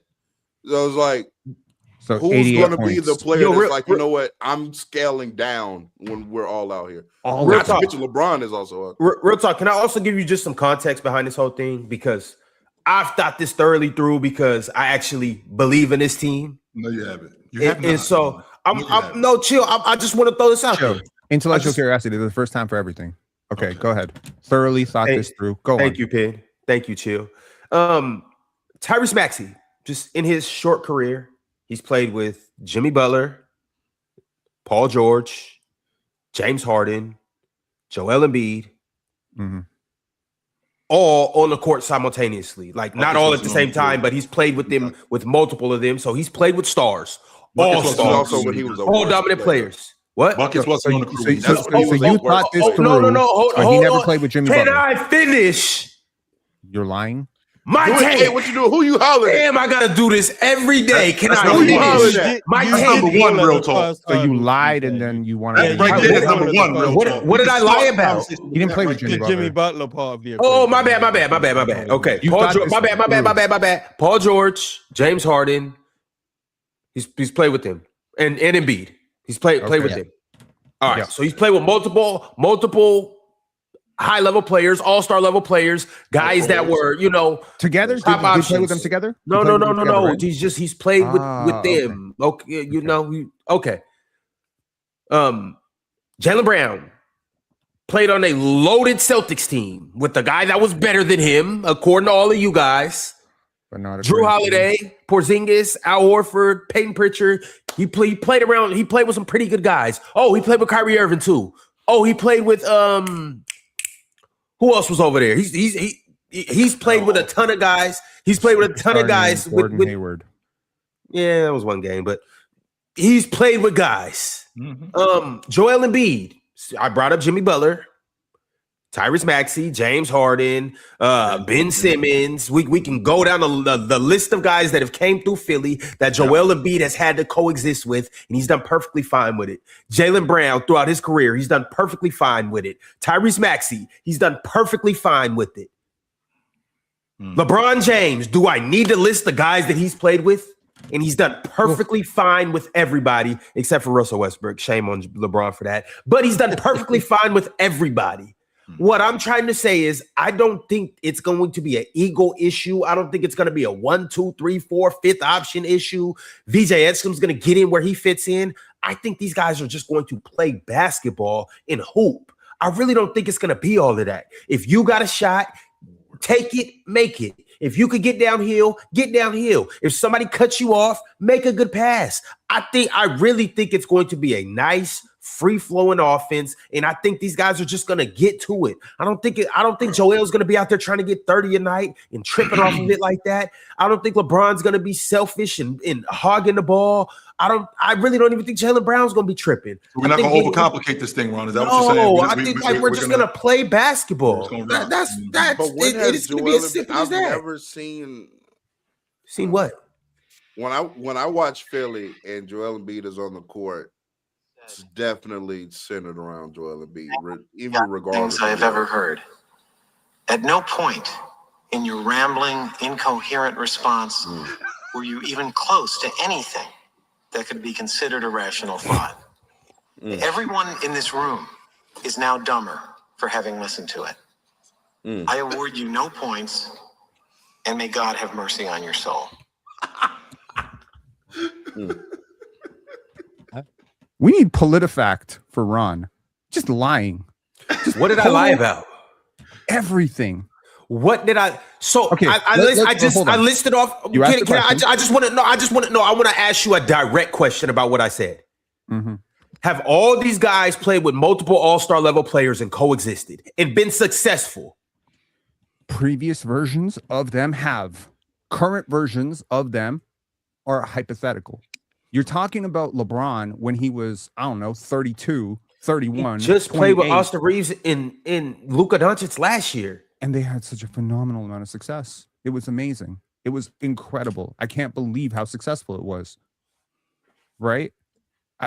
Look, you started this shit out with apparently Tyrese Maxey went into a time machine and played with Jimmy Butler, who was, by the way, on the Sixers. So if you're gonna hang on that on me accidentally saying Jimmy Butler's name I'm to also try gonna- to try no, to no, try hang to on, make hang it on, seem hang like on, the hang on. statement that I made was incorrect. You got it, brother. You got it. When The I said fact still Jaylen remains, Brown played- all of these guys have played with multiple think you played- high-level I don't think you players, watch and basketball they've been for real, Rob. successful. No, when I Ron, said even if Jaylen Ron, even if Brown has that's played with true, Gordon Hayward, you said one Ron, game. even What I'm not even surprised on you to that. know Ron. I want to Gordon get back Hayward to played with I want to get back to 125 where games for Ron the is with Celtics. What's these wrong guys with have you? played with multiple. They played with multiple All Stars. Sure, they've all played with multiple All Stars. But with that being multiple good players, with that being said, though, Ron, in this particular situation with this And they've all collection won of too guys, with multiple players. no, they haven't. That's just not true. Because Tyrese Maxey has They not weren't done going that. over What there. has Joel Embiid won? Tyrese Maxey, yes, they didn't win a championship, but No, they right. they have been. When those two play, they win. When win those games. two play, they They win. win games. Like they Sure. are So a now we're very gonna they are a very good team when those two Yes, play.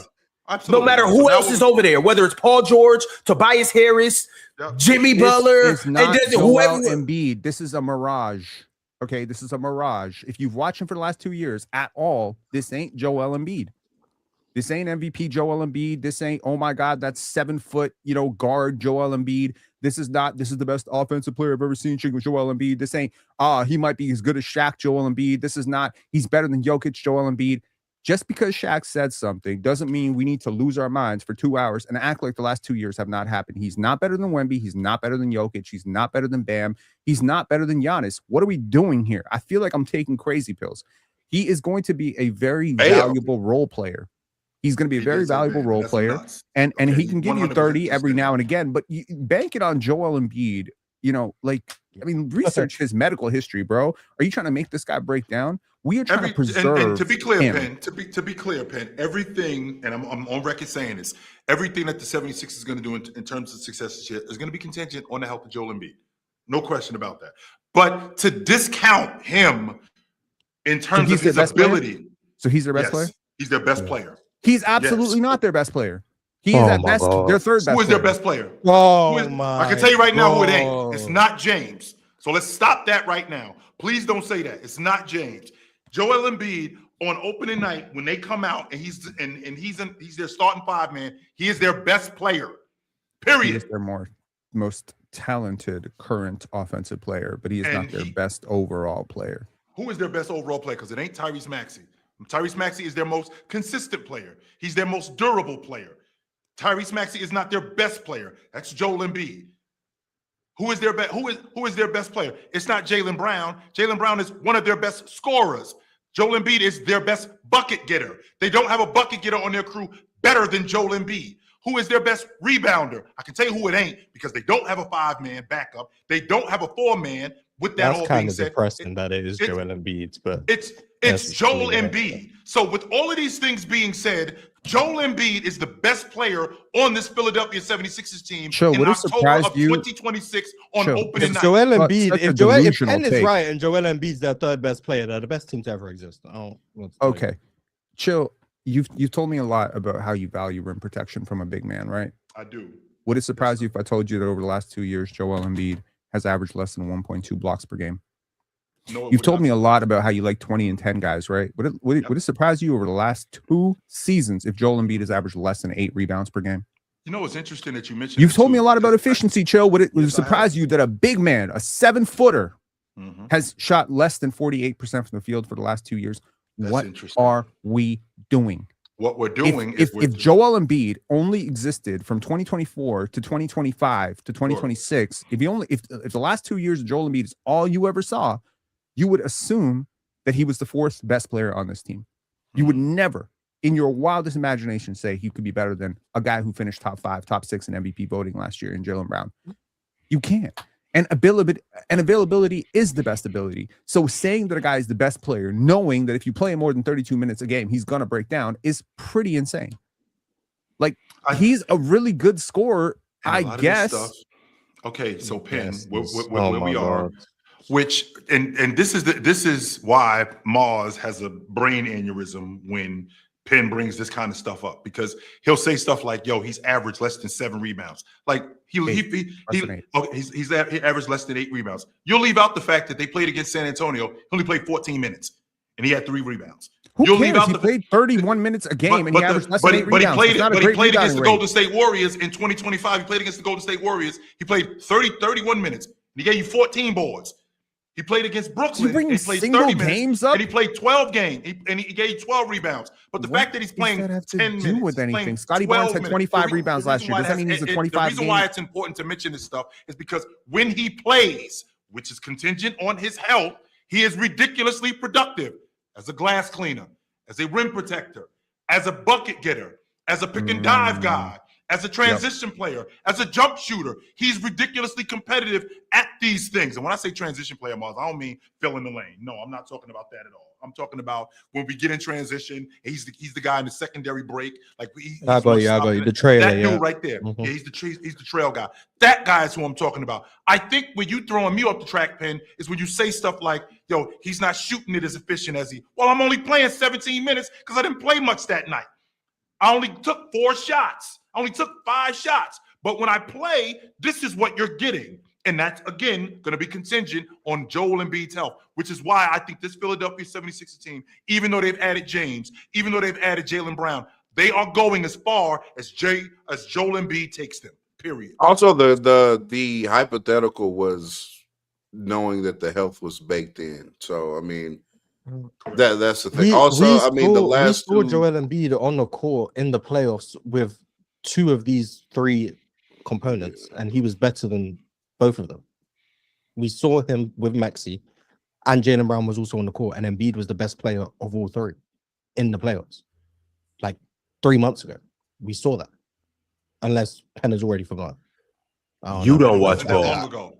It was Yeah, I think we all saw that unfold. I think you don't And watch also ball. Penn also managing to just scam his way into including the 2025 season into this Joel Embiid hate arc is disgusting. Because everyone knows 25 Joel Embiid is not the player we are talking about. That was the player that should have just missed the whole season. This year, Joel Embiid, when he was available and playing, because I watched Philly, this was the timeline of Joel Embiid's season. He started the season obviously coming off the surgery, the same surgeon that Kawhi had, and he didn't look great. He looked bad. And then in November, he dealt with knee swelling. That's what happened. So he missed a stretch of games in November, dealt with knee swelling. He then came back, had that terrible game against the Lakers, and we had a whole segment up here about how Joel Embiid's career is over. From that moment on until the oblique strain that he got in February, Joel Embiid was averaging 30. That's what he was. He was averaging 30. He was amazing. He then got the oblique strain and then had to get his appendix removed. And that's what we saw after that, in which he was still effective to close the season, helped win his team a playoff series, and then got ran off the floor against the Knicks. That's what we've seen in Joel Embiid's timeline. When he was healthy, he was amazing.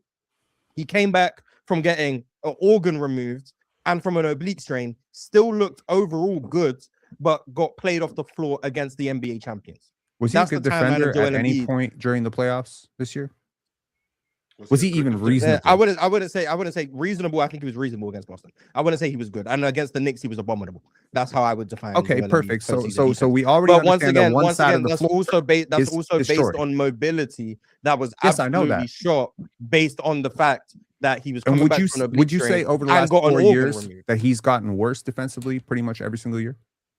No, because 24 was one of his better defensive. Okay, seasons but of the like decade. if we drew a trend line from 2020 to 2026, it's getting a lot worse than it's getting better, right? Like it would be pretty surprising at this point, given got a all the graph, is injuries what and you're all the saying. surgeries. I would say 2020 it was about here, and then it got better in 21, got better in 22, went down in 23, went back up in 24, and then precipitously declined in 25 and So 26. we're doing this. If That's we how got a I would graph, say. So And then basically, 19 if we was drew his a absolute graph, peak as a if we drew a defender. point between 2021 or 2022, whatever point you want to use, or It's lower 2017, now than it was in it's 21. way lower, and that would historically be true for most centers who faced a tremendous amount of injuries, including guys like Shaquille O'Neal, including guys like David Robinson. Their defensive peaks were usually in their 20s because their mobility was better, their durability was better, their motor was better, their energy conservation was better. So let me put it this way. If I'm gonna very generously say Joel Embiid was a slightly subpar defender, even though I know the truth. And the truth is that he was a bad defender. But fuck it, whatever. On a scale from 1 to 10, Pen, we're talking about defense. was On a a scale from 4. 1 to 10. He was a Was 4. Joel Embiid last year a worse defender than Jokic? Yeah, you're going there. I'm asking a He was question. he was Because you have never fixed your mouth to say Jokic is a bad defender. So was Joel Embiid last year? I didn't say worse Jokic. defender I than didn't say Joel Embiid was a bad defender. I said he was a subpar defender. You said he's Did just you got not hear the significantly words you worse. said 50 seconds? You said, 100%. I'm going to say Joel Embiid was a subpar defender, even though I know Yes. the truth, he was a bad defender. You said Yes. that 30 seconds And ago, you said that you've he's already gotten forgotten you said. significant. So and that's you why said I he's asked the gotten question. So I'm going to ask the significantly question worse. again. Is Joel Embiid last year, was he a worse defensive player than Nikola Jokic? Yup. Oh my god. Because he was a way worse rebounder, Hey, way Pitt. less active in the passing lanes. I don't need the explanation. Thank you. Okay, cool. Hey, Pitt. So you got Sorry, I had to mute you. Hey, play that clip that you played when you took your screen off. yeah, you mad. No, play that right now. So my point was that when let's just say somewhere between bad and average, okay, but he's not providing you overwhelming value defensively. Offensively, here's what Joel Embiid did in the playoffs. Y'all don't want to see this. He shot 46% from the field.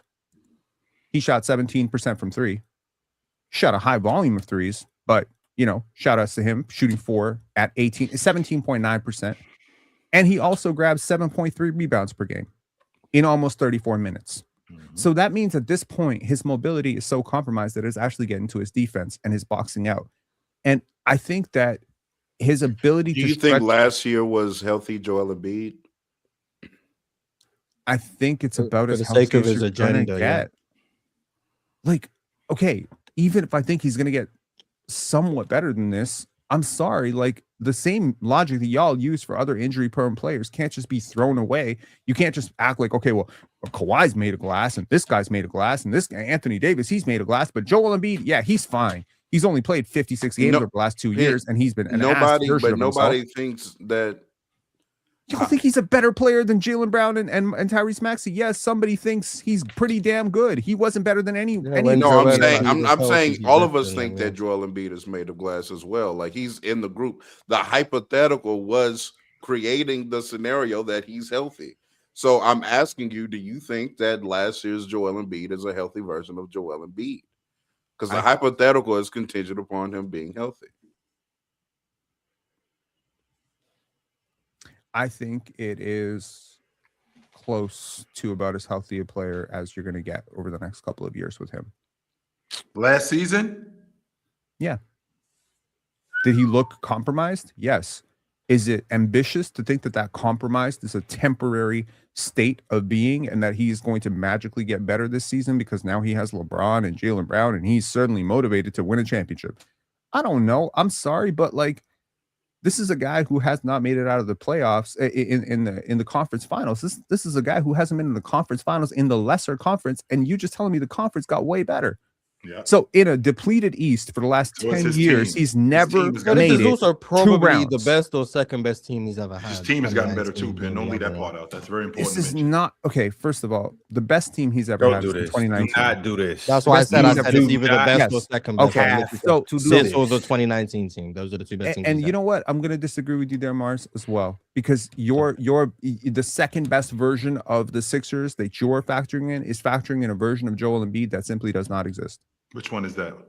The version that you're currently factoring in, healthy, suddenly a little bit more mobile, suddenly more effective, more efficient. The best versions of Joel Embiid anchored teams and anchored defenses that are better than this team is going to be.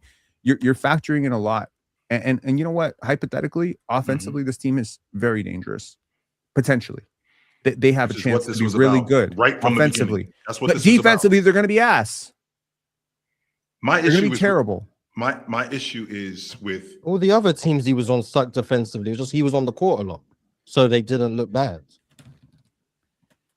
That's what why is they the didn't moment he suck. wasn't, their he's ever been defenses on.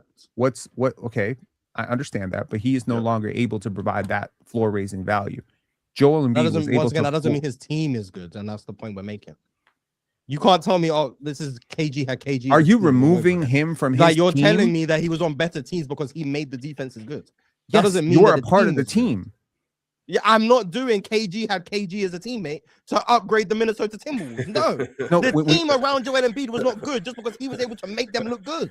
This is That doesn't mean the crazy team is logic. good. What are you doing? Try again, Pickett. That's common sense. Are we gonna be like, hey, the 07 Cavs weren't a bad team because they had LeBron? Yes. What? Oh, LeBron ain't have a bad team in 07 because he was on the team. So that means they were a good team?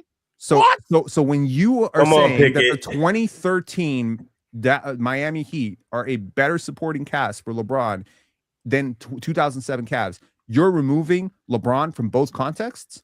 Is that what you do in your head? Supporting cast is not justified by your inclusion. Man, no wonder they drive on the other side of the road in your country. Y'all are serious? crazy. That's not logical at all. What? You are a part of the team you play on. What are you doing here? What? Serious? Yeah, man. Shout out to I two know different I'm not universes tripping, man. collashing right now. I know I'm not tripping right. I never thought this would come full Talk circle. about a team supporting cast and included LeBron James. Like what? Hey, the Lakers supporting cast is actually amazing this year. They have Luka. What? The logic here Hey, is Denver supporting cast. I mean, they got Jokic. Amazing supporting cast. I mean, you laughing because you think you have a point, but you really don't. Hey, Ping, get your phone. Play that little Nah, clip he again. cooking you, bars. He cooking you. No, you right. Play the clip. Cooking you. No, And this whole thing was contingent. You're Penn, using you're getting your player is getting cooked so bad. You're going for fucking semantics on grammar right now. Like that's what you're doing. That's You're reaching for straws, pal. That's what you're doing. All I said was this is the second best team he's supporting had. cast, And then not you were telling team. me he's had better defenses because he made the defense good. Yes, he as a player. What are we doing here? We're factoring. Hey, the 21 success Jazz of the 21 Sixers. Jazz had good defensive personnel because they had Rudy Gobert. Rudy Gobert was actually on a good defense. I mean, I get. Cool. Penn, I want to make sure. Are you saying? I think we're maybe. Penn, I want to make sure that I'm following you. Maybe y'all are saying two different things. Maybe you're saying like That's the Cavs are a good team because LeBron's on there, and Mars is saying, yeah, when you say supporting cast, I am removing LeBron. LeBron does not matter in a supporting cast argument. So you would agree that like the 13 Okay. Heat, Semantics. Wait, It's semantics. Wait. It's semantics. You take out. No, we're not factoring in LeBron. That's what we're saying. You take out LeBron. The 13 Heat have a better supporting cast than the 07 If we're Cavs. only talking about the specific, okay, which is like, sometimes like the letter of the law and the spirit of the law, this is letter of the law to the maximum, okay? What we're actually talking about here is how good will the Sixers be with this version of Joel Embiid? And when Mars said that this is the second best or first or second best team that he's ever been on, I think that's what you said. Then we're really factoring in. If you specifically said supporting cast, you mean the same thing. You're not removing him from the context of their team success because what we're really talking about is how good would the Sixers be based on the player that Joel Embiid will be. So Joel Embiid is a part of the defenses that he was resurrecting when he was on the court. He's no longer able to do that. That is a simple, logical point that putting a 2021 or 2022 Joel Embiid on this team would catapult them into a completely different stratosphere. A stratosphere that they are not a part of right now because he's not that player. He's not able to provide you that level of durability, offensive ability, defensive ability, or frankly, longevity. I don't know. Nothing. 2022 Joel Embiid is way different. But even if we take into That account, doesn't mean he's on a better team. Yeah, exactly. Even if we take that into He account, is this on still a one of his better best team when he is a better player. Like you can, and again, Yeah, but his you can other divide the teammates semantics now and are say better. He's on the same specifically his team. other He's on the 14 better players. team. If I put 2016 Curry on the current Warriors, Mhm. they are They are better. That does not course. mean Steph is now on a better team. That means he's better.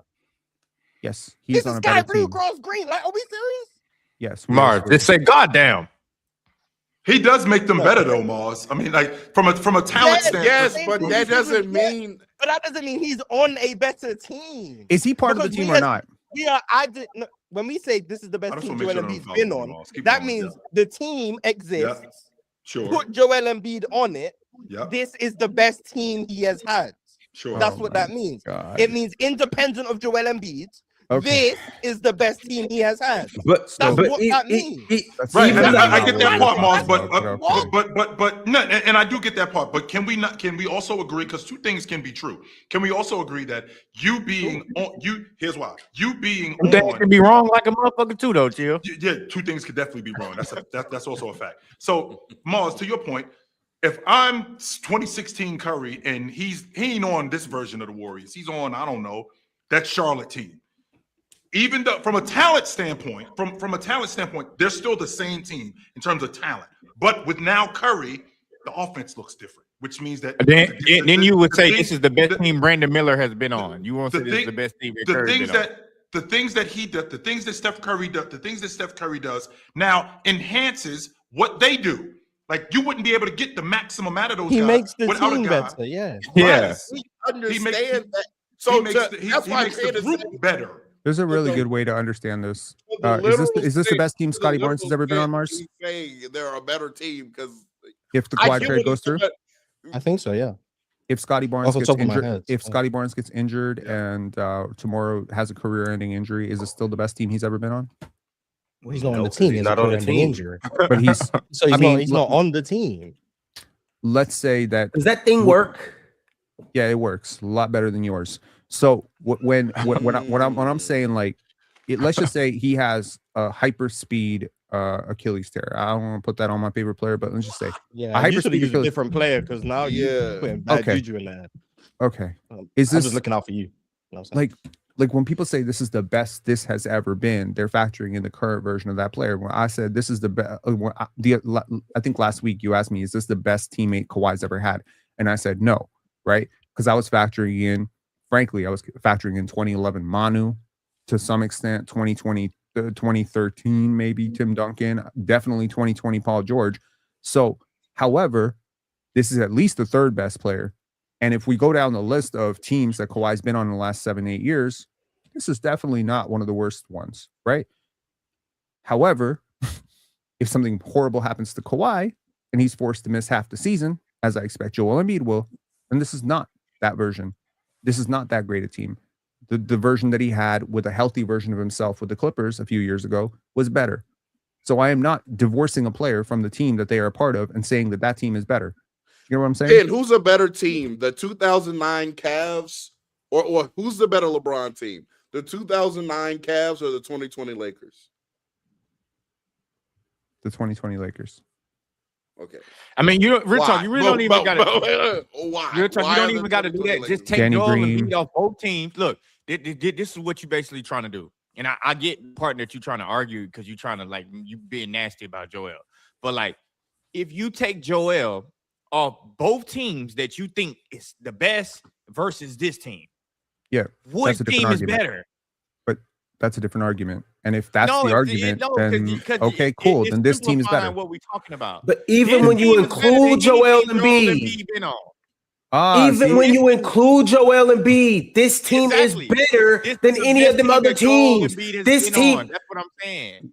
It's this clearly team the best would team he's ever work that been on. 2019 team. no, it wouldn't. They would work the 2022 team. This is the best team that the This is Sixers have clearly the had best team in the that Joel last Embiid 10 on. years. The Thi- best this- way for you The to even if you 2019 use pin Sixers. logic and you remove Joel Embiid from the team, the team is still better today than they were in whatever team that he is saying that 2019. The team 20 is still better. No, it's not. The 2019 Yes, it team was actually is. balanced. It had shooters. It had defenders. It had Jimmy Butler. It had Jimmy Butler as a third option. It had They got Tobias Harris as a Jaylen fourth Brown. option. They got Jaylen As Brown the and third Tyrese option. Maxey. Jimmy Butler is What are we better than Jaylen doing? Brown. Highly Today, disagree. Jaylen Brown today, Yeah, Tyrese Jimmy- Maxey today. Jimmy That team Butler. did not have two guys that damn near average 30 Okay. on it. Here's the thing. I don't know how the Sixers thing is going to work, and y'all can assume that it's going to work great, and maybe it will work great. Who knows? Power to them. I doubt it. The point here is that the same skill set that makes you a good first option is not the same skill set that makes you a really good third option. In which case, I mean that there are certain contexts, certain team dynamics in which, I don't know, a player like Tobias Harris helps you more than a player like a Jaylen Brown. Not many, but there are certain. When you have players who are very ball dominant, who occupy a lot of the same places, you're not going to get the same success rate. You can't just add 30 point per game score, 30 point per game score, 30 point per game score, and be like, that's a 90 point per game scoring outcome. That's not how it works. Who the fuck is guarding for this team? Who's guarding for Jaylen this Brown? team? Okay, so the Miami Heat are starting 4 players that are better defenders than Jaylen Brown. What does that have to do with anything? Their defense is going to be trash, is what I'm saying. And that matters. That matters. I don't think If it's you're all talking about right. So you think it's max gonna be like outcomes, bottom 10? But like to 2019 team was stacked defensively. Embiid plus Ben Simmons plus Jimmy Butler. Tobias was not a bad defender by any means. Like that team is a very That underrated team was fire, and then they had JJ too. That team was tough. Like Yeah, it was. They were the closest thing to This team beating is the better, Raptors Ron. in 2019. And had they possibly beat the Raptors and that Kawhi shot doesn't go in, maybe they go and win a championship. Y'all talk about that team very differently. I don't think this team's about to win a championship. I don't hold even your think breath. that's not even the argument. The argument is this is the most talented team I think Joel Embiid has had. Just as far as you got, Talent, yes. yes, and I think well, obviously they got to play for us to know if it's better or not. They have to play, but as far as what this roster looks like for Joel Embiid, like I said, if you remove Joel Embiid from both teams, this team is better. Like I don't think that's that bad of a that's not that bad of a argument. This is probably the best team he's been on. Now, what it looks like in action, it still remains to be seen. But as of right now, looking at it, Sure, you got to say this is the best team. All right, we got to move on that I note. I even gave the option of 2019 being better, so I don't even know how it turned into that. I acknowledged it could be that, but whatever. All right, on that note, let's go ahead and talk a little bit about Tyrese Haliburton, and let's talk a little bit about Damian Lillard. They both tore their Achilles. They both will be back next year. They both are 100% right now and ready to go next year. They will be ready to go on opening night. How do we feel about, let's start with Tyrese Haliburton. How do we feel about Hallie? Buddha Stone. I think he got to lose a little bit more weight, Ron. He looking a little. He does heavy. look a little heavy, Drench. Yes, he does. Tyrese He Haliburton does look look a little heavy. heavy. Didn't he say that he wanted to put on weight? Yeah, he wants to get bigger. Yeah, He wants to his get on bigger, his his bigger don't look pretty Andre good. Miller. I mean, He wants need to to be put on a little bit more 210, muscle I or think that's what something. he want to be about 210. I mean, Maybe- as long as maybe he's need to put on stronger, some he's muscle. stronger. Like, I don't, 210, 6'5" ain't bad. You know what I'm I saying? think As he far said as he- I muscle, think like, he he was don't 6'5". look toned. He don't look toned. It look Yeah, flabby. he did look a little. You looked a little. Look a pudgy little and, pudgy, a little flabby. I mean, as long as he's in shape, like you can not look built but still be in shape. Sure. So For sure. as long as he's conditioned and in shape and can go, whether or not it looks like David Robinson or fucking Jokic. Nobody looks like that. So nah, he don't Yeah, got. I mean, He don't yeah. got to look like that. I'm just saying. Wonder He why. Because those don't look- substances are illegal now. Yeah. There we go. He just don't really look. Don't he wake just that don't up really too look much like- about that era of basketball. He Niggas don't was really bald look at like 22. Okay, he ready nah, to we play. got it. We know what's going on. 2% I'll body just say he Just don't because look you like bald Ray. at 22 doesn't mean you took illegal substances, though, Dre. Talk. I mean, shit, I ain't take nothing and my shit fried. So Yeah, I was about to say, I know Swiper didn't take anything, so. yeah, shit. That nigga Swap. Hold on. Swiper gonna be mad at me, but like I said in New York, that brother Swiper told me he lost his hairline in 2020. Like COVID ate every part of his hairline up. He's told that He is story. the first person I ever heard to say COVID took his hairline from him. I never heard that until Swiper told me that. It was a hell of a year in 2020. I didn't know that was a side effect. Swiper told me, he said, man, everything was going good until 2020. I COVID had took my the hair. hairlines. mm, COVID I'm took the like, hairline. The cops took the Oakleys. All right. like Bruh, this don't brother look like a told me- real person. It just doesn't. I mean, It does not look like a real person. Yeah. That look like somebody that you that look like somebody that you drew. That brother I is 2% body fat Damn, right there. Like You you think drew he that knows? to. That does not look like a real person. I know. What swear the to hell? be legit. Yeah, That does not look like a real person. for real chill, that looks like 2025 Scotty I- Barnes. That look like somebody that you like you literally just like chiseled that person and you drew him in a comic book. That's what he.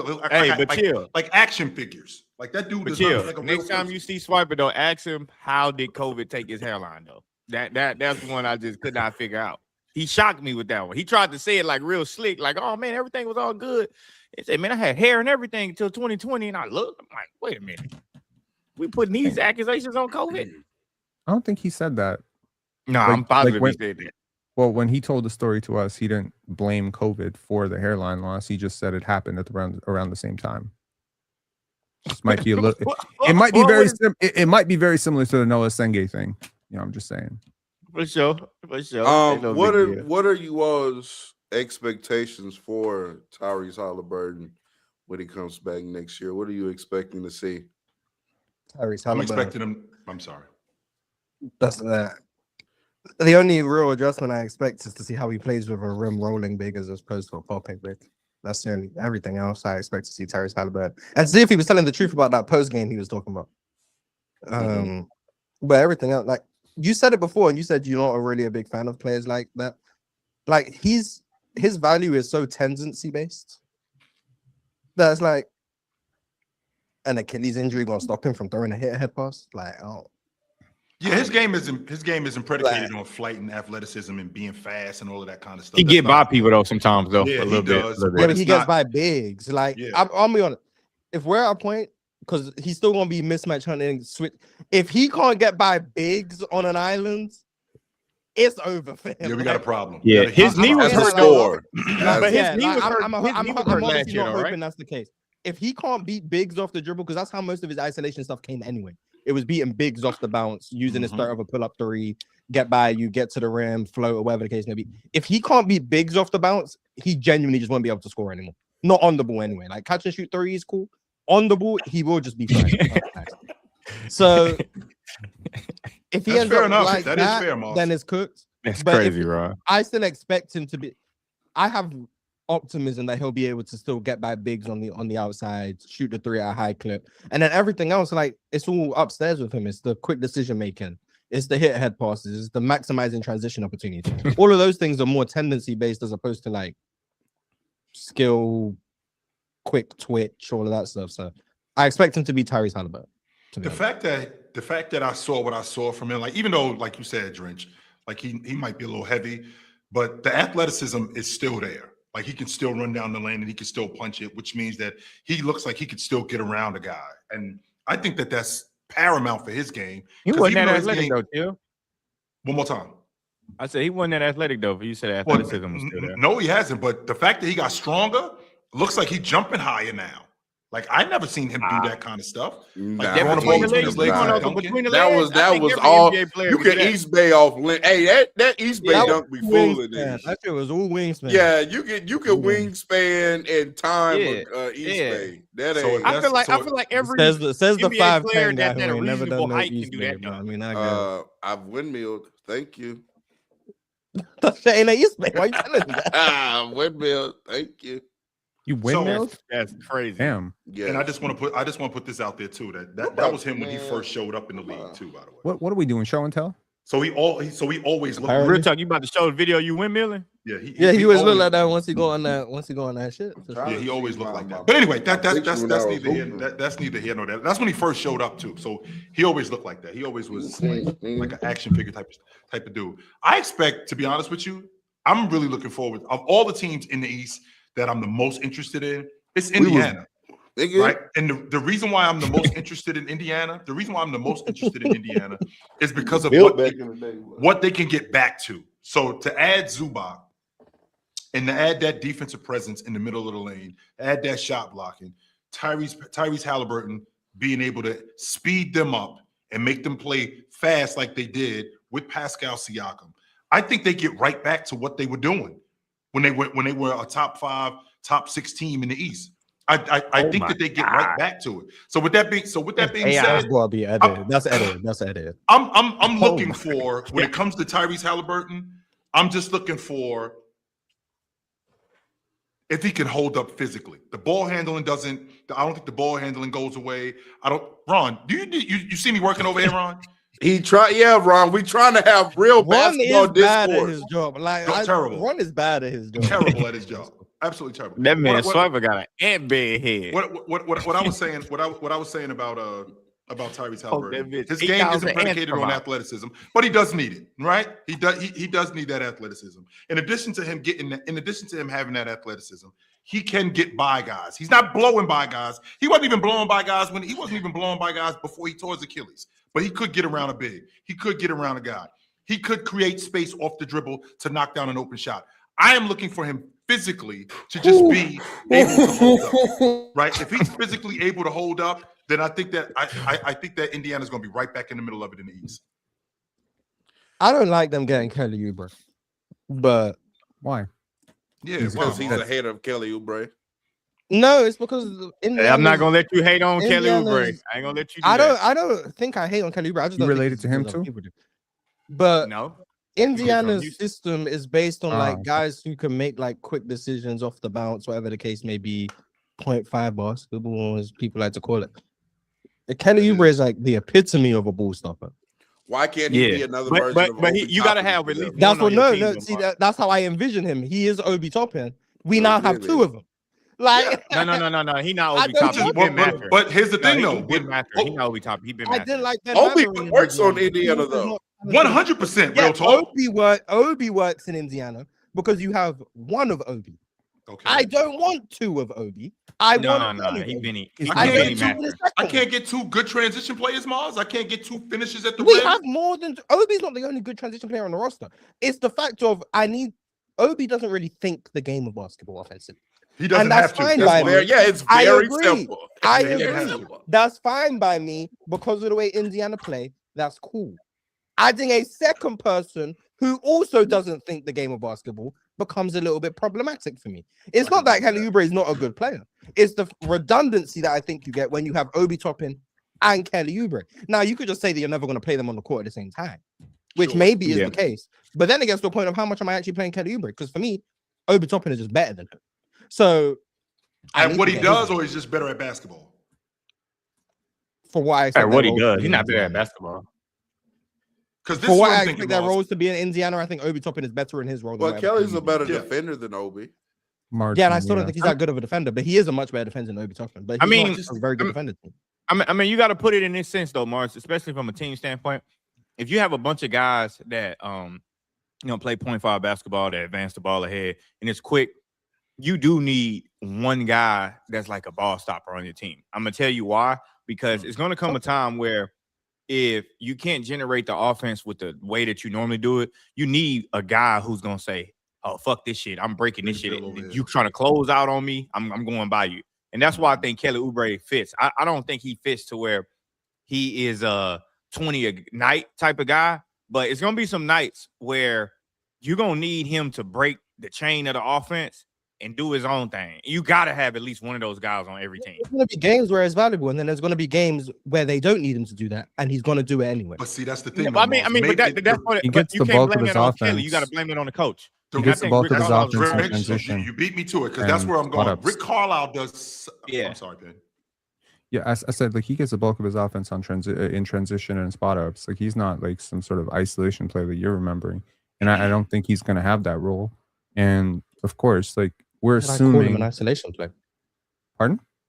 When did I call him an isolation play? Said he's a ball stopper, right? Yes, But the I'm saying, ball, like- He the kinda ball is. goes in his hands, and the Mhm. ball That doesn't mean he's going ends to the with him rim. He shooting might the be. He ball might make or the wrong turning read. it over. The possession ends with Kelly He Oubre. takes a little bit longer. Doesn't mean He it's takes an a little bit longer isolation to make play. decisions. I Cam think Whitmore's not an Sure, isolation let's play. do He's that. a ball stopper. no, that's fair. But what I'm saying is like in terms of how Indiana wants to play, I don't think that there's necessarily the skills overlap between him and Obi Toppin.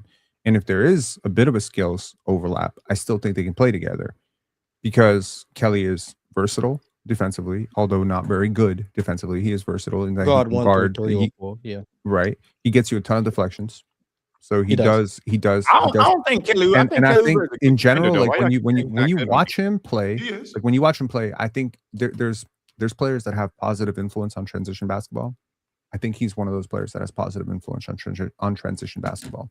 And The also age too, of it- good it- defender on this platform is a bit odd to me.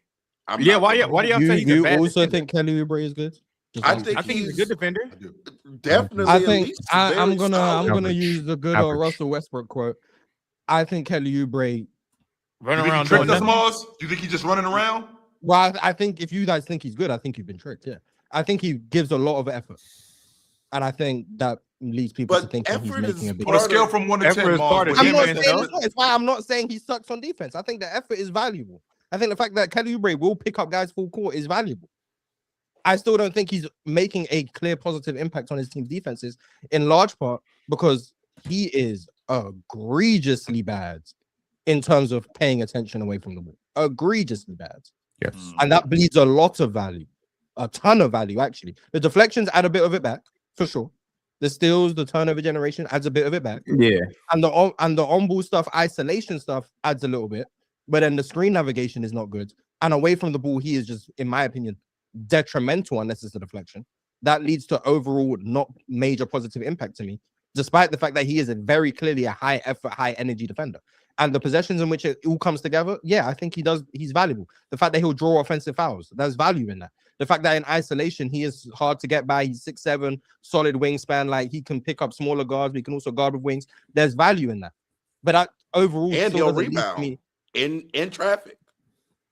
Yeah. Like I've that, seen him. I think He's last about year he's about offensive rebounding and defensive rebounding to me, but True. like is this recency I mean, bias? there's Mars? value in that once because again, now that's extra yeah, possessions. once again, because that's an effort thing, like the deflections, the offensive rebounding. Mhm. I don't question Kelly Oubre's effort. I question the impact that comes from that effort. Is I it don't rec- doubt that he puts in the But work. is this a Like, little bit of recency right. bias? Because he was bad-ish last year defensively, but he's had positive seasons, I would argue. To me, the And- bad outweighs the good on his defense for me. Like Lamar, I do agree with It kind of The good depends on. outweighs the bad. I think it The depends good on why outweighs the you bad. think his Yeah. defense wasn't great last year. I mean, you could say maybe his defense wasn't great last year because he's 30 years old now and he's taking a step back as a defender.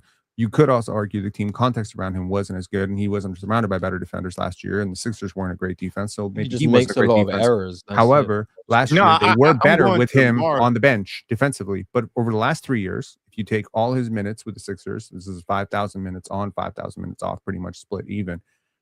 They are better with him defensively on the court by 2 points per 100 possessions. It's But not bad. to me, Mars, I'm just going off of Mars the way Mars, and I'm not saying he nitpicking his defense. I mean, that's what we kind of doing. But Well, I am Yeah. nitpicking. the off ball part of the game, I don't see it happening too many times in a game to where it does happen every game to where it could kind of seem a little bit overwhelming and where you can kind of pencil them in to where it's like, oh my God, he keep doing that shit. But they play so many possessions now. 3 or 4 of those ain't really that detrimental. 3 As or far 4 as what he possessions that are provides. leading to layups because your guy's cutting behind you is 8 points. Yeah, I That's get a it, but big that's the impact on the difference in score. games. yes, but I'm saying, I mean, I don't know if it's 3 or 4, but I'm saying as far as the impact he's going to have on him guarding sometimes your best player, and him generating them turnovers, he can get those 4 to 8 points back. By the way, that's why I'm saying I still think he's a good defender. Yes, it comes with he's not a DPOY candidate. We don't want to talk about him like he's I think. For us to say he's a bad defender, I don't agree with that. I think he's a good defender. I don't think we said he's a bad defender. I We think didn't I say said he he's was not bad. good. I mean, if I said he was bad, not good is bad. No, I No. Not don't, necessarily. That's not I true. don't agree with that. I don't think that's the case. I think you can be not good. I but that do. doesn't mean you're Motherfucker bad. tell you not good, you bad, motherfucker. What's the opposite of good? Bad. Yeah, I don't view it that way. But if that's how you, once again, I'm pretty sure I said he's What not. that sound like to I'm me? pretty sure- Yeah, and that's why. So that's why I want to clarify. I'm pretty sure I said he's not good. What I mean by not good LOG is do make sense. I ain't not gonna good. lie. I don't like bad to me means like you are actively hurting your defense. Right. Like Mhm. your team's defense is actively suffering because of your presence. That's a bad defender. A good defender, your team is actively being helped by your presence on defense. A not good defender is your team isn't being helped by your defense. But that doesn't mean But you're his- also being hurt but- by your defense. It just Okay, means I got you're not helping us a whole lot. That's What what I think I mean, of- I got what you, I but he try to, helps like- him. I think he helps a team. Yeah. I think he has additive qualities, which are the ones I outlined: the ball pressure, the isolation defense. I think those are positive qualities. Yeah. I think he gives back all of that additive stuff, not all of it, a lot of that additive stuff with the negatives that I also outlined, and it comes out to about, It's just With I that think he's being an said, okay defender. That's how I would grade him. He's okay. And since we're on the subject of bad defenders, like, what does this mean now for the Trailblazers with Dame coming back? So That's a now bad with, defender. now with Dame coming back, so I mean, if we're gonna just let the cat out the bag, boy, that backcourt in terms of defense, that shit is razor thin. If I'm depending on Drew Holiday and Scoot basically to carry the defensive burden, because Dame ain't doing it and Ja ain't doing it. But I mean, Ja they got some decent wing defenders, though, I think. Well, Thibault's gone. They got so Tamani. they still, Thibault's Thibaul's gone. They still got Tamani. But with that being said, though, with that being said, how is our defense going to look? Who do we have to protect Ja? Because I'm on Drench's page when it comes to Ja as a point guard. I think Ja passed his ass off, and I don't think he get nearly as much credit as he should get as a distributor. The jump shot looks gonna be interesting how they run that guard. The jump shot looks like it's abandoned him. I think that people are looking at Dame because he's coming back to be Dame. I don't think he's going to be Dame. Yes, he can still shoot the basketball, but one of the main reasons why he was as nice as he was at shooting the basketball, and I already had this conversation with you guys, is because how nice he is with the peel and how he was able to get by guys. I got to see if that mobility is still there.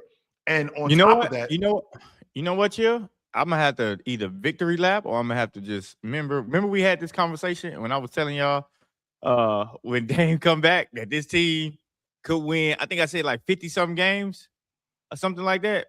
And the panel went nuts. I remember this conversation. I was like, Dame on this team, y'all think he gonna come back to take a back seat? And y'all, Well, we ain't know they was gonna get Ja. I did not know that. We didn't know they was gonna get Ja, but I don't care. That's, by the way, I do not care. I said what I said, and it's time to eat it, haters. It is what it is. So I just don't know. I can't see Dame taking a backseat. I don't think he has to. I think Dame has to be Dame. I think Ja will have to be a point guard. I just don't know. And today coach said he don't know if Ja Morant will start, which is totally fine because he said he asked Ja, did he care? And Ja said no. And I agree with the coach. If I ask you, do you care? And you say no, and then I don't start you and you get mad, and now you're not a man of your word. That's kind of what the coach was saying. Or I'm politicking, right? Trying to. I don't want to hear you sound politicking. good I on was the dead surface. serious. How often sound good is on a the player gonna surface. be like, you know what? Yeah, I do care. How often? Yeah, how did Carmelo how did that Anthony work did out for that. Allen Iverson? Carmelo Anthony Huh? definitely Yeah, did. like, I'm Carmelo not saying Anthony no did one's done it. I said, how often does it happen? How Yeah. did that make them look when Allen Iverson came out and said, "I don't know no 4-time scoring champ to come off the bench. I I would don't know agree no with AI league though. I would agree MVP with to AI. come off the bench." Hey, you remember when Carmelo Anthony was at the press conference and he said, Yeah. "Yo, P, hey, Yeah, ask me was I coming off the bench. bench. His How did ass that came look? off the bench. How did that look? Exactly. I mean, shit, he ain't have no choice. He go put on the bench, but like, Yeah. for you guys, like, I don't know if you guys have ever been asked to come off the bench or whatever, but like, if you have, just speak from your experience. Is what was going on in your mind different to what you said to your coach when they suggested coming off the bench? No, hell no. I'm gonna be real. I'm gonna be real. I had a coach. He thought I should come off the bench. He like, well, really, I was a knucklehead. I got in trouble a little bit. I was bullshitting, so I lost my spot. He put this other dude in. Dude, lights out shooter. That's my guy. He can shoot his ass off. I was mad as a motherfucker from the time he put me on the bench to the time I got my spot back. I'm talking about dead ass serious. I used to tell him every time I practice, I don't know why I'm not starting. I'm better than him. I'm sure. So, but I say that to say, if I would have said I don't mind coming off the bench, I'm a man of my word. Like I feel like being a man of your word is everything. Whether it works out good or bad for you, and if you want to politic, it's just gonna make you look stupid when you're not happy that you're coming off the bench. So just say what you feel. Like, if the coach asks Ja, how would you feel coming off the bench? Now, if he asks Ja that and Scoot Henderson is a starting point guard, totally different. Like, totally different. But you got Drew Holiday, you got Damian Lillard. Like, I also in some way, you can see how he could come off the bench. The opinion of that, I think, for many people and many players, changes or is dictated on the success of the team after the benching. Right? If John Morant is absolutely. like, I'll come off the bench, and Portland is out there on the roll, they're winning games, the team is, operating and functioning well as an offense. You know what? Even though you may not like it, you can bite the bullet and be like, I guess Yeah. we're winning, so it's whatever. If he says, yeah, I'll come You off might the still bench. be on that bench, sneakily praying that the guy in front of you start playing trash.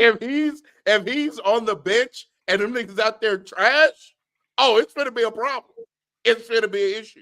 That's absolutely. how most people handle that. If y'all gonna be good when I'm sitting down, I guess I'll act like a team player. Cool. No. You got to. But it all when I'm on depends. the bench. I'll say this because I've been on a championship team before. I'll say this: when your team is good as a motherfucker, like when your team is like, y'all can see that there's a pathway to win a championship. Even if you do believe the guy ahead of you is not better than you, there's no way you sitting on that bench saying, I hope he plays bad, or I hope he gets hurt, or some shit like that. Because you really locked in. I'm Mars. I'm telling you, there has like our team was so competitive. I'm talking about back when I was in school, but my team was so competitive, and I think you looked it up before. We was the third best team in the country, bro.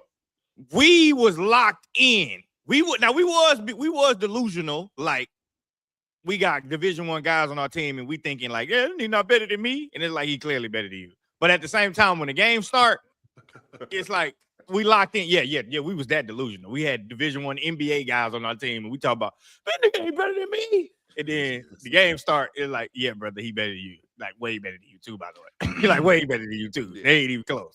But you got to be locked in, and I agree with real talk. Now, if the team is trash, and you keep starting somebody that's totally detrimental to the team, and you just running around doing nothing, like. If Ja was there and they started Noah Singay and he coming off the bench, then I got a problem with that, brother. Like, why are you putting him in the game? And we do know coaches that do that. I think all of us know a coach that did some dumb shit like that. If you play sports, you wondering like, bro, you be thinking, man, this dude gotta be smashing his mom or something, bro, because ain't no fucking way he's supposed to be playing. We know them coaches like that. I know y'all know them. Oh yeah. Yeah, I know when he be up here with us. But Yeah, Ron, anyways, y'all. I knew you. I was waiting. Anyways, y'all. We got to get to these super chats. So let's go ahead and do it. Salute to everybody that's in here. Y'all already know the drill. But on top of everything that I typically tell you guys to do, make sure that you go and vote for who you believe should win every single award for the Chat Awards this Friday. We got some good categories. We got some good awards. And you guys, as the chat, have an opportunity to dictate who's going to take home these awards. I'm going to just go ahead and read off the awards in case you don't know. We have the panel MVP. We have the Rookie of the Year, Guest of the Year, Goofy of the Year, Biggest Yapper, Most Obnoxious, Biggest Crash Out. We have the Iron Man chat member. We have the chat MVP. We have Beef of the Year, Moment of the Year, Phrase of the Year, and we have Best Take of the Year and Worst Take of the Year.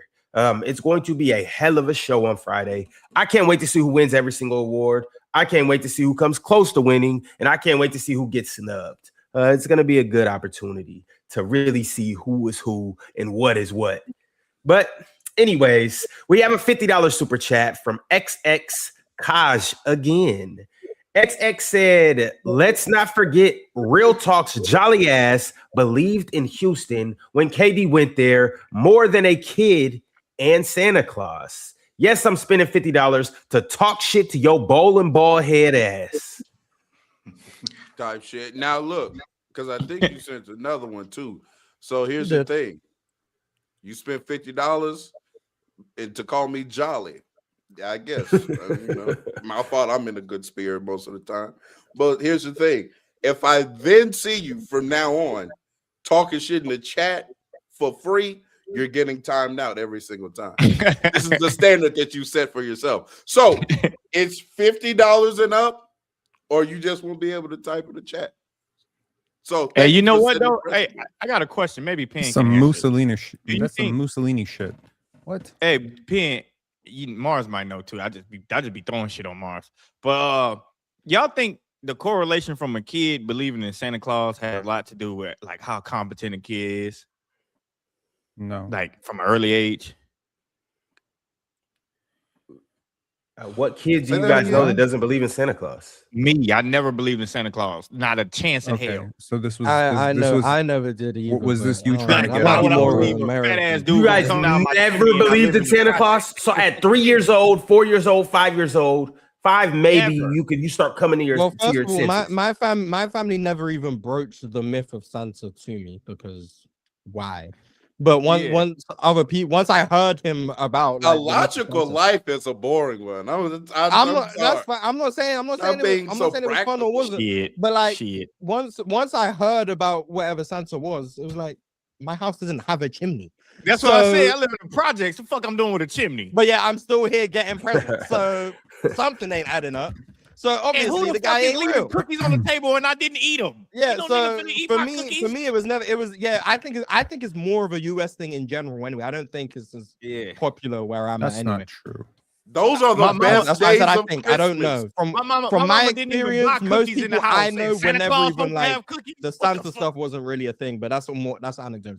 Those are the best years of Christmas when Man. you honestly believe that there is Oh somebody man, coming Christmas down, hit right there, dropping boy. off gifts Real under the talk, tree. real talk. When you go to My sleep mama early. didn't buy Come on, cookies. man. Why would he be eating cookies if my mama didn't buy cookies? I'm gonna keep it a buck. Hey, Santa Claus is real. Fuck that. That's what I'm saying. All of that. That's when times is good. When you believed in Santa Claus. When you believed in the tooth fairy. Man, I used to love when the That's tooth another fell thing out we never and did. I I put ain't the never tooth do no under tooth the, fairy. Why would under you the get pillow blown and I to the wake fell up out your and it's mouth? $50 I or ain't something never under do the no pillow. tooth fairy. You think shit. Ron has a Mm. multiple choice in front of him and it just says like bad take, worst take, What the dumb fuck, take, man? dumbest take, and just like I'm gonna pick D every single time. Santa Claus real? Real Okay, cool. Real talk. I figured Why out would you Santa Claus believe- wasn't real when I was 5 years old. I thought he was real at 4, at 5 years old. And by the way, my uncle went to extreme lengths to try and convince me he was real. Like we're talking, like So the you whole- ain't believe in Santa Claus either? I believed in Santa Claus when I was 4 until I was 5. And then when I was 5 years old, I noticed because my mom was trying to be slick and my aunt, because we had one really good Christmas in my entire life. Okay. This was the year at age 5. So my aunt had given me gifts and they were under the Christmas tree. And my mom had given me gifts under the Christmas tree. And then the Santa Claus gifts were also under the Christmas tree. So it would say, to Robert from Santa. I noticed that my aunt's writing and Santa's writing were identical.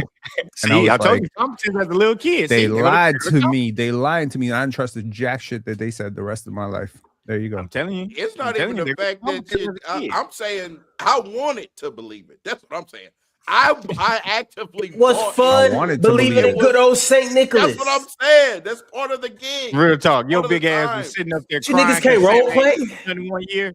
Your ass was I in never. the Well, room I never crying had like the a little option. shit. Mad Max, you a was never dumbass. that. I remember year 5. I can Yeah. tell you every single gift I got that year. I got Hot Wheels.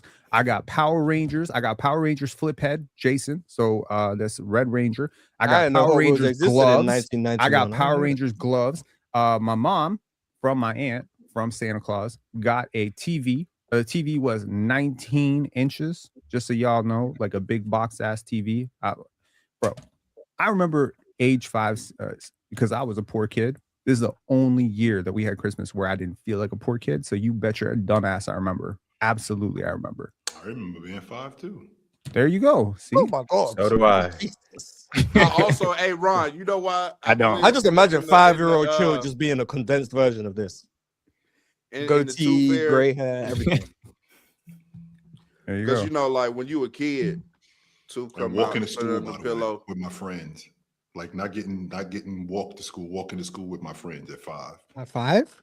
Yeah. School. I was probably doing Hey, it about hey, seven. boy, It was a oh, different in time. the 80s, when you were 5, you were a grown man, boy. Man, that shit, Yeah, that shit I was probably was doing it about 7 for Now, sure. real talk. This may sound crazy to you, but I ain't school go to school by wasn't. myself till I The was school wasn't that 11. far from where I like. I School was wasn't about that 7 far doing that from shit, where bro. we grew up. It I was was 11. literally like you could see the school from the house. 10. I was 10. And it wasn't one of them.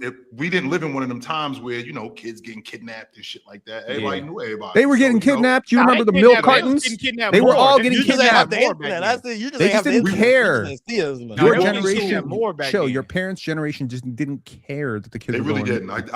I did. Yeah. I grew up in. I'm Kids a were going Gen missing X. all the time. They were I'm just a- like, I'm a oh, there's Gen like X 14 baby. It kids in wasn't the no neighborhood wasn't that as just went naive missing. as they Nobody are cared. now, though. Kids definitely wasn't Bro, not more CSI as naive changed as all they this are now. shit. CSI changed all this shit. Apparently not. Kids now don't believe in Santa Claus. Now kids are naive as hell Exactly. now, though. The kids Limiting are very, yourself very from naive. fun. I remember even when I was growing up, you could go I had a very outside. fun childhood. Y'all remember when you could just go I had a outside great and just childhood. be outside? I love as a my kid? childhood. Great, poor as Yeah. hell. Great Yo, childhood. but Well, honestly, I'll say this. My mama wasn't poor. We was poor. That's what I'll say on that one. Great You childhood. dudes in the chat with the old jokes. That shit is so corny. I agree. You I don't know, know why you know guys something think that else. shit funny. And you Y'all gotta come with something else. Like, and Chill, you and really better do come be- from a and- different and- generation, though, for and you real. better well, I mean, careful. Peyton, at some point, the It's shit gets corny. old. Try something It else. is corny, and you better be careful talking to me Yeah. about being old because I know who your mother is, and don't think that I won't get in her ear because I will. Whoa. Don't You think bite that I ears, won't. Chill? Hey, little mama. Hey, say little That mama. boy Yeah, Chill don't biting think ears. that- Chill Yeah. bite that He ear. go- Say, he go "Yeah, Mike boy." Tyson your mama? Just so No, you know, you she about to wasn't have always- you about to have a Still little time, baby. sibling Just 20 still- years just, younger. just so you know, she wasn't always your Come on mama. Just so you Come on know, now. she wasn't always your real mama. talk, that boy Chill got a They got talk a shit full to you and now their Nelson mom's a biting hoe? that ear and My saying, She God. wasn't always your mama, but pretty soon she'll gonna be your remember daddy. Yeah, just, All if right, you don't remember nothing, remember that she wasn't always your mama. All right, y'all. We got to move on to the next super chat from Why Is He Lying? Said, Chill folding up, boy. Why Is He Lying? Said, I think the 4 is the weakest position all time as far as just overall players, but the shooting guard's been looking kind of weak to me. The more I look outside, the more I look at him outside, the obvious MJs, Kobe's, Wade's, T-Max, and AIs. What y'all think? He probably think that the toughest position is the point guard because he talk about Curry all the time. So he probably think that the lead guard is the toughest. And he's the same dude. He's the same dude that's one player though. Yeah, but The forward he's the same position dude. is the worst position. I in think NBA the history. 4 and the 5 position are the toughest. I think it's center is by a Yeah. big margin. I think the I think toughest. the- The power I think the forward five probably is is the the toughest. weakest to me. Them or the 2 guards. What does toughest have to do with weakest? We're talking like historically the worst positions in The NBA toughest to history. crack, Four. I mean, in terms of a top 5. I think the 5 and the 4 are the toughest to crack. Uh-oh. 4. Yeah. No, historically the 4 has been weak. I think In my the 4's but you got Power forward. I mean, position- Giannis has already cracked my top 5 power forwards. Okay. Giannis. Whereas like Jokic has had the career he's had, and he's like 7th on my center list. So if we Now, rank, think about that if for we a second. rank all Giannis- time, So center If is when the did best Jokic- position in if NBA Jokic was a history. power forward, he might be like Center is the best position in history. when did Giannis crack it? When did Giannis crack your top 5, Mars? 2022. a couple years ago, maybe. We're in 26 right now. 2020, like maybe like 2024, maybe 2023. Okay, so I think we're in year like 10, 11. So it took a decade for him specifically to do that. Like, but previous to that, He ain't become this level of player until year 5 or 6. So it really took him about 6 years. right. But with that being said, like what he had to do in order to get there, considering what everybody else did, like it took a minute for him to get there. I think the 4 and the 5 position, Duncan, Malone, Garnett, Dirk Nowitzki, Giannis, Barkley, Kevin McHale, like guys like that. I mean, I think that with the exception of the 5, I think that's the toughest position to crack. Ron, KD, Bird, Dr. J, Scottie Pippen, Kawhi, John Havlicek. The reason why I'm thinking about the reason why the 3 is because we live in that era of the super ultra athletic wing, and that's the guy Yeah, who's only Bron and KD have made it. right, and only Giannis has made it with you. Says a lot about the power forward position. Shit sucks. No, it says that the guys that are in the Who power else has even forward come position, close? Anthony Davis? Anthony Davis. Think about that. What other But, power forwards have we even had? let's see. It's So, Giannis, AD, and then a precipitous drop off. so we've had other like we actually had a power forward era of Barkley Yeah, and in the Malone. 2000s. Yeah, and none of them dudes. That era, yeah, that shit was tough. So Since then, shit been changed. Garnett, Dirk, Duncan are the only 3 guys from that 3 in my era. top 5. Yeah. Weber, Yeah, my top Rasheed Wallace. There's a lot Them of dudes really good. not. No, I know they're not in the top 5, but the Right. power forward position used to be a lot better. The problem is the power forward position's pretty much Power gone forwards away now, at if this you're a really good point. power forward, you just play the 5. Yeah, now Or you're the just or the five. 3. I mean, like you basically have a lot of guys who typically play 3. The 3s are the 4s now. Exactly. Like we got KD Jason and Tatum plays are 4. forwards. Jason Yeah. Tatum and Scotty Barnes in a previous era I would always play thought the Siakam 3. was a 3 too. For I didn't sure. think Siakam was a 4-man. I always thought he It's was. just I thought- it's a blurry position, so I don't think that this is a real position anymore. Positionless basket. If it's done one it's- thing, it's taken 2s and 4s out of the game. But it's not. I don't think it's positionless. I just think the way we interpret positions is wrong. So like, I think the point guard is still a position, right? But I also think guard is a position. So point guard, wing, forward, center. These are the actual positions in the NBA today. Okay. Every single player fits into 1 or 2 of these buckets. So you can be a center, but you can also be a forward. Carlton Towns. You can be a center, specifically only a center, Rudy Gobert. You can be a wing, and you could also be a guard, RJ Barrett. Right? So Let's just do guard wing big. Paul George. Right? Like, but you can be a guard, but not a wing. Andrew Demhard. Yeah, right? So you're a guard, but then you can also just be a wing. But So you can also be play locked in a guard, but you're point wing. guard, which is like Tyus Jones, point guard exclusive. Brian Nemhard, I mean, point guard trash exclusive. Jamal exclusive, Shed, but yeah. point guard exclusive. So I think like it's point guard, wing, forward, center. These are the positions in the NBA now. Giannis is a forward. I think he's a power forward that is Irrelevant. versatile. The power forward does not exist. It is not. Yes, a it real does, position. because the power It's not a forward. real This drives me It's- nuts when I hear this kind of shit right here. This makes me nuts. Power forward is Because- like Santa Yes. Claus. It does not hell exist. no, this shit just It's don't not a real What the position. fuck is going on? Okay, Jason Tatum has nothing in common with how he plays basketball. that's not true. He That- rebounds. He's their best rebounder. That's what the 4-man does. He Nehemiah rebounds. Keita died. The So 4-man. what position is Jaren Jackson? Mitchell Robinson died. How is he their best rebounder? Who is Mitchell? Well, he hasn't played with Mitchell Robinson yet. What position does Jaren Jackson play? He's a forward. He's a forward. There you I go. wasn't sure. What Oh, position does Jaren Jackson play? He's Yeah. a 4-man, Oh, okay. but does not do what 4 men are supposed to do, which is But he's rebound. still a, but he's still. But he is a forward, Yes, and he does he is what a- he is a- forwards are supposed to do. It He isn't does. it? He It's kind of does interesting. take up space in the lane. He does take up space in the paint. He does do dirty work stuff. He does block shots like a 4-man does. He does run the floor like a 4-man. He does play in transition like a 4-man. He gets layups in transition, things like that. We do run some offense through him like a 4-man, but he doesn't do all of the things that a 4-man does. So he shoots like a small forward, right?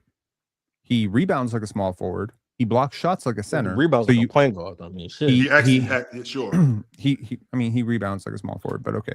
but even in your archetype, like He's a forward. the forward would be the 4 though. No, a forward is a player who can play anywhere from 3 and 4, traditional, right? A guard is someone But who what can if usually play the 1 to but what 2. if the wing be Jaren the Jackson 2 can't play the 3? 3, Jaren Jackson What if the has 3 played be the 3. considered the wing? and he's not good at it. Well, I consider Jason Tatum a wing, and he's a 4.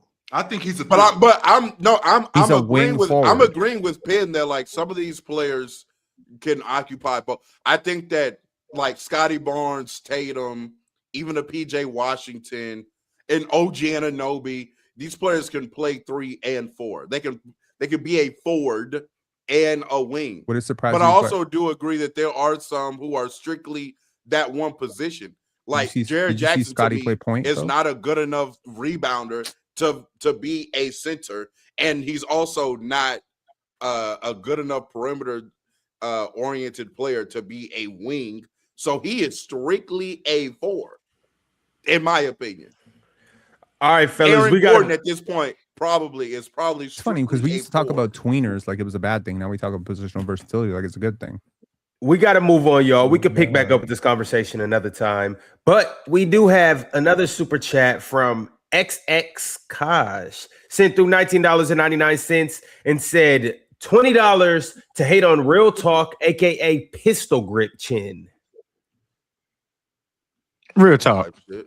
You got to stop letting them folks. You got to stop letting them folks rage bait you like that on X when you be posting your selfies.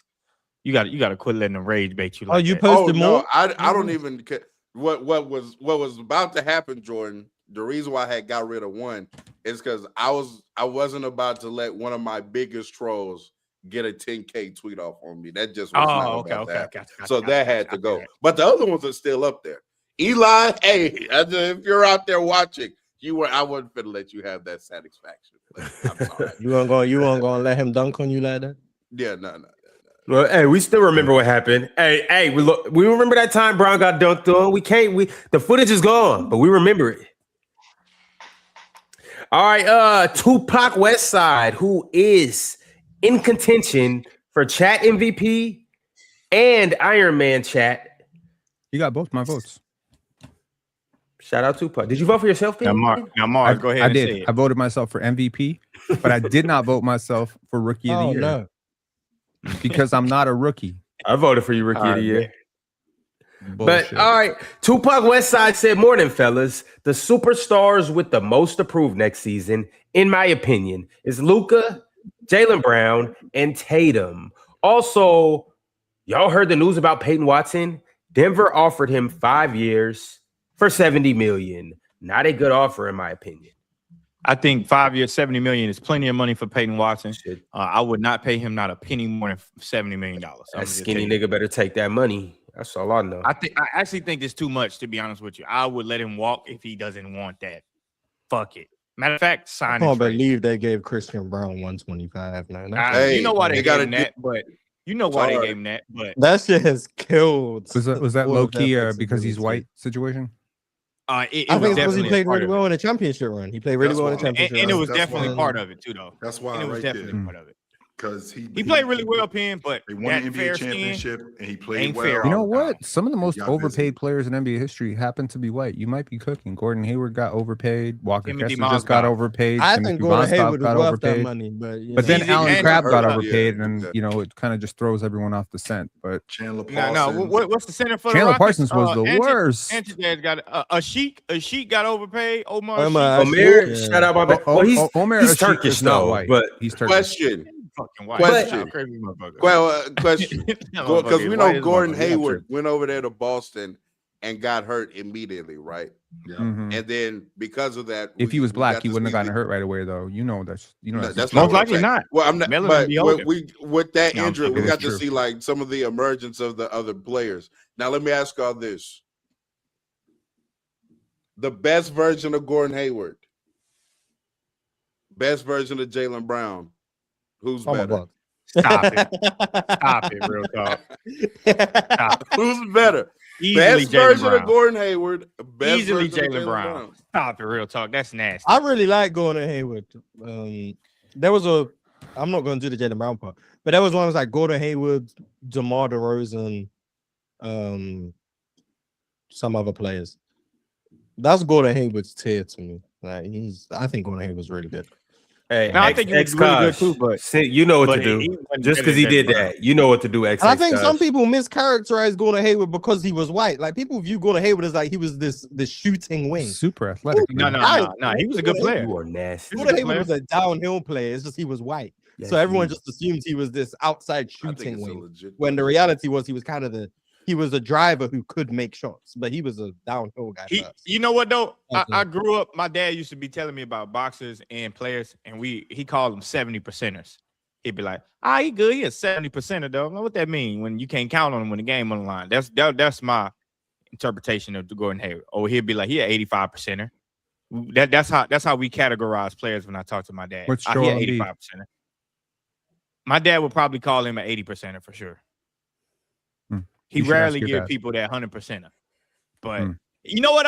I'll say this. My dad be saying some crazy shit, and then that shit just be coming true. I swear to God. I remember a long time ago when he'll say some shit like the Damian Lillard thing. He'd be like, I swear to God, he'd be like, oh shit, Milwaukee be all right. They ought to try to trade for Giannis. I mean, they ought to try to trade for Dame. And I'm like, that ain't gonna fucking happen. Like that ain't no way that's gonna happen. Dame on the crew. And then that shit happens. He did the same shit with Paul George with the Thunder. My dad be like, he'd be like, man, Russell Westbrook ought to try to get on the team with your cousin. I'd be like, what are you talking about? Oh yeah, Paul George ought to go to a couple of OKC. I thought you just. I'm like, Dad, that's not how this worked. I'm like, there's no way they trade them. Boom. Didn't you just find out he was your cousin? I thought you just found out. My bad. I knew he was my cousin all along. I told you, my mom and his dad grew up together. What are y'all talking about? I been knew he was my cousin. I thought it was like a Vince Carter, Tracy I McGrady been thing knew where he was y'all your found cousin out. too. Yeah. No, I You didn't know. I go do that. you go on My Paul George grandpa's Buster last reference, name it is says his literally relatives George. is My George. grandpa's last name is literally George. I been knew that was my cousin. My mom grew up with. They grew up in the same area. Did y'all know Like, that they know each other for Mars sure. is two-time removed cousin of Bob Marley's? He For told real? I me wouldn't be surprised. yeah. Is that actually true? I mean, Bob Marley was getting active, is what there is. So shit. Yeah, I he mean, definitely was. That boy got just like 10 sons. logistically, it might be possible, but not to my knowledge, no. Yeah. All right, shout out to Dimitri Jared Genovich. Became a YouTube member. Thank you, my man Genovich. Jerome1587 said, whose bag was deeper, Prime J. Crawford or Kyrie? Kyrie Irving.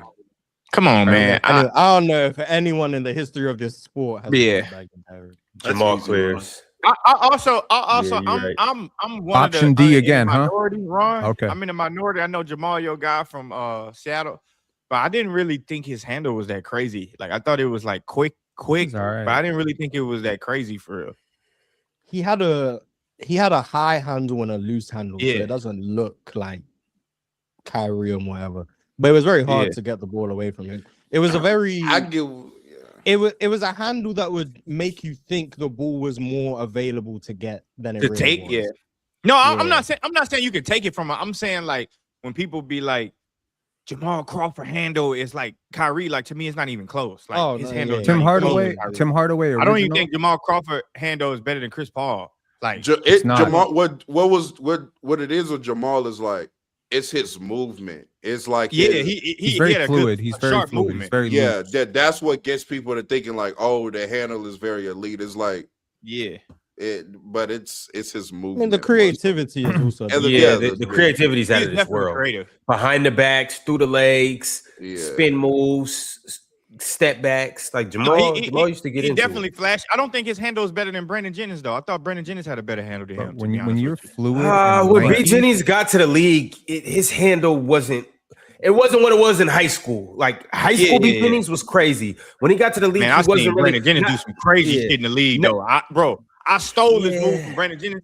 When you going up on that, especially I'm left-handed, obviously. But boy, I used to fake them. You know, Brandon Jennings did that first move I ever saw him do. When he fake passed that joint and come back and lay that joint up, boy, they start calling that shit travel on me. I'm like, no, it ain't. Brandon Jennings do it. No, it ain't. No, it ain't. Brandon Jennings do it. Boy, that joint was. I saw Brandon Jennings do a lot of stuff with his handle, bro. But yeah, Like, Jennings. Oh yeah, had- we did gotta grow up in some of the like. I remember. This is a true story. I was playing on starting five at the time, probably around like elementary, something. And this is when like D Wade and Manu Oh yeah. and really killing niggas with the Euro. Like Yep, this is yep, when it like first kind of like they started doing it. Do y'all know Euro steps used to dead get called travels? Yeah, travel. yeah. I Like, was bro, telling my homeboy you that. could I not was Euro telling my homeboy that in shit was travel. AAU. So I'm coming down. I'm on the fast break. I didn't. He. Travel. First part, that nigga said, No, Brad, but I'm gonna tell you something though. You know how we be complaining about how they be traveling in the NBA now, which I hate. I swear to God, I wish they just start calling travel now in the NBA. Like, please call travel. Dwayne Wade started that travel shit. That little goddamn jump hop over that's travel, bro. In all of The shit that basketball, D Mitchell stolen. yeah, that in all of basketball that's been travel. That is 100% travel. You not finna jump in the air, land, and take 2 steps. That's fucking travel. And he started it. So now everybody think that's creative. I'm like, even when I was a kid, I was like, bro, that's travel. And try to do that shit in a middle school game. Boy, the referee ain't going for it. If you don't land on 2 feet, exactly, it's like the referee got his magnifying glass. Yep. You went 1-2 you travel. know the Euro step's been around since 1989, right? Yeah, but Yeah, it I wasn't know as it was, used. I mean, it wasn't as depends. It used as much. depends So how it's you really Sharunas define it. Because I've seen Elgin Marciulionis Baylor do a Euro invented step. it, I mean, or I think there's a lot of players that would claim to have invented it, but this really is one of the greatest Lithuanian players of all time, Sharunas Marciulionis, and he played on the same team as out the boy. Arvydas Sabonis back in the day. So yeah, that dude, he used to played pull on that off. Warriors in the NBA. Yeah. No, Mhm. All right, y'all. they used to do crazy Euro steps like what's his name? Is it Tiny Archibald? No, what's the little white point guard? the one that used to do the behind the back passes and shit all the time. Oh, Cousy? So Pistol Pete. Bob Cousy used to do them crazy ass layups like that. Boy, Bob Cousy used to, it wasn't like No, I'm telling you, yeah. like you could, it was you like could. one- I've like- seen Elgin Baylor do yours. Like sometimes you could get away with it. Back in the day, it's just if you used to exaggerate your footwork crazy, more often than not, they was gonna call you for some shit. Like regardless, Mhm. you can take one step. Yeah. If that shit just I'm just weird, saying, like, there's a reason they call it the Euro step and not the windy step. Okay, like, Fellas, we D-Wade did do not got we got popularize this. we got to move He on did though. I would love He to didn't talk more invent it, about but he this, but popularized it. we gotta go. Manu don't know Lionel either. He's not American. became a YouTube member. Lionel 0274. Shout out to Lionel. The next super chat that I have is from here we go. This super chat is $9.99. It is from Biggs 8679. Biggs said, "Why do we act like these guys can only play together for 48 minutes? We can't stagger lineups anymore. They have the ability to destroy other teams' bench lineups." Yup. Stagger with The who? Sixers are gonna be Stagger with interesting what? with their staggers for sure. I Anthony think they should try to Simons? keep Maxey and Embiid together as much as possible. I think they have a really good synergy. So if For that means 12 Bron and games a year. Jaylen Brown, sure. So if that means Bron and Jaylen Brown playing a lot of like the bench units or whatever the case may be, I don't know. But Nick Nurse has some things to figure out. Yes, I think he does. got to be a man and go with the hot hand at the end of the game every time. I get it. Like at the end of the day, with this much talent on the team, I'm gonna stagger the lineups. I'm gonna see how everybody is playing. I'm gonna see who's in the rhythm, and then in the fourth quarter, whoever has the hot hand, don't overthink that shit. Go At the end of the game, basketball. I'm putting the ball in LeBron James' hands, and whatever decision he make, I'm living with the results. Man, Nick if Nurse LeBron will ain't got it, follow. I'm sitting LeBron ass down. 42. Bro, Nick Nurse put the ball in Pascal Siakam and Fred VanVleet's hands. Of course, he'll I'm put saying the ball LeBron in- gotta go get a bucket, but LeBron, if you think this play needs to be for Embiid, cool. If you calling your own number, cool. We living and we dying with LeBron decision making. Funny enough, All right. it's probably Jaylen Brown should be closing a lot of their games. Probably their best isolation score outside of like Embiid. I'm saying generating from the perimeter. That's usually who the closer is. The perimeter self-creator. You know, I think So it's sick of 1-4 Yeah. flat to win games, man. Go draw some shit out. Good take, Hey, real man. talk. Good take. when you have a Um, bucket getter as good as Jaylen Brown. Facts. One facts. foot Facts. that's all you Yeah. need. Who closes at Everybody- center when Joel Embiid isn't in the everybody- lineup? Everybody get out It the was way. Andre Drummond. Then Boner. Bron small ball 5 to close games probably. It was Man, Andre man. Drummond before he Oh, ended up. Ron, I know we got to LeBron move and on. Dean but I've been Wayne. meaning to tell this story real quick. Oh, hold I on, right apologize. quick, Drench. I just want to shout out to Real Talks guy, XX Kaj. Oh, okay. Hey, Drench, you gonna have to wait for the members only stream or next time you come up here because I really got to get out of here and we got I got a was ton of supposed super to tell it chats. last time. I totally forgot. It was It's all about good. my guy, What? Devin Bowman. what I'll tell you Talking, next time. oh, yeah. Yeah. We'll get to it Yeah, though. Yeah. Ryan T. I don't know how to say your last name. So Ryan T said this Joel Embiid hate gimmick is pathetic. When he is on the floor, he is their best player. Then fine. The Toronto Raptors are gonna be shit because Kawhi is injury prone and Scotty Bums is, a bum. Hot take, not hot take. Clearly factual. Kawhi Leonard will be the best player on the Sixers, and so would Scotty Barnes. Shut your bitch ass up. Oh, god damn. I genuinely don't think Scottie Barnes is a better player than Joel Embiid. I know you genuinely don't. Or think Jaylen that, Brown. but it doesn't matter what you genuinely. Or think. Tyrese Maxey. What matters Well, what's factual. for me, Or my LeBron opinion James. does matter to me. So, Yeah, but It's like not fact- factual. Doesn't matter what you think. Scotty Barnes is not factually a better player than Joe fucking Embiid. No, Yeah, he he is. isn't. Yeah, he is. Who's This is one of them but you know, going here's the thing. by? Chill, This is one of chill. them swipe. This or is the theory. objectively This is the moments. That's what theory. this is. You don't Yes. like players who Scotty threaten Barnes LeBron James. No, objectively hang on. better than I've Joel. been waiting for a while to get this out. You just don't like say players things who like Scotty Barnes to go to the Sixers and turn into Jordan Walsh. I mean, look, Y'all was man. better off letting me tell my story and having this goddamn debate. Here's the consistency argument, right? Like Oh, right. you Oh, you're right, lower than consensus on Kobe. Jordan A Wall. little bit of too much LeBron heat there. You lower the consensus on Michael. Too much LeBron heat there. You lower the consensus on Kawhi. too much LeBron heat there. And I don't know. There's a guy who last year blocked a shot to end your GOAT's all-time 10-point streak, and that's Scotty Barnes. You've been hating on him since. I'm just saying. Man. Did they beat y'all on the buzzer beater? Oh, Did they do you that? can't run a poll on Twitter. Yeah, on they a banned pass. you? Banned. Yeah, I'm banned. Yeah. You got banned on Twitter? My point is Yeah. simply put, it's not. Damn, I like, didn't know that. We need to adjust to 2026. You can't be hating on every single player who's injury prone and be like, he's made of glass, he's made of glass, he's made of glass, and then say Joel Embiid is better than Scotty Barnes. He's not better than Scotty Barnes. Yes, he is. He hasn't been better than him for 2 years now. I was No, not gonna 25 poll, Scotty too. Barnes is bad for sure. Yeah, and 25 Scotty Barnes is bad. He's been better. He's been better for 2 straight years. He was better in the playoffs. He was way better in the playoffs. What are you doing? He was the best player against Ron, the Cavaliers. Well, I Alright, we mean, gotta he had move an on. appendix and one guy didn't. But you're right, Drew. Joel We do Embiid have to was the move best on. player against the Celtics. So I mean, Because I gotta go get my lift in for Scotty quick, was chill. better. All right, Jerome 1587. Chill. Jerome said, "So where does this put Bron in the GOAT conversation? Going to another stacked team, even at his age. Why keep bringing up the KD Warriors thing?" You guys are so. I'm gonna tell you. I'm gonna be real. Oh my I'm gonna be God.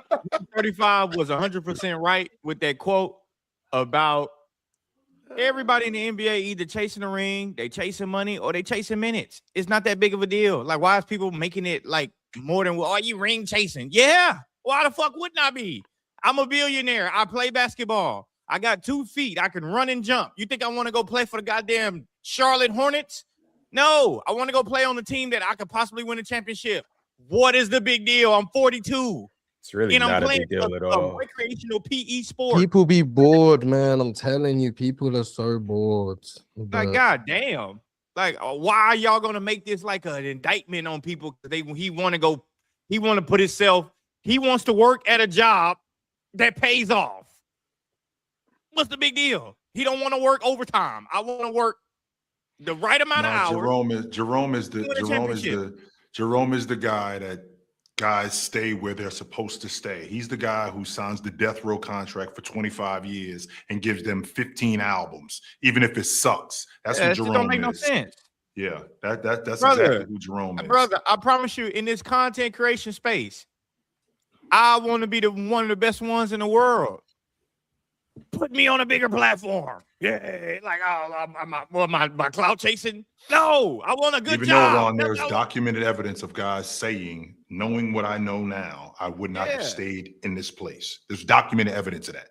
KG Make no said, damn sense. knowing what he knows now, he would have not stayed in Minnesota for as long as he did.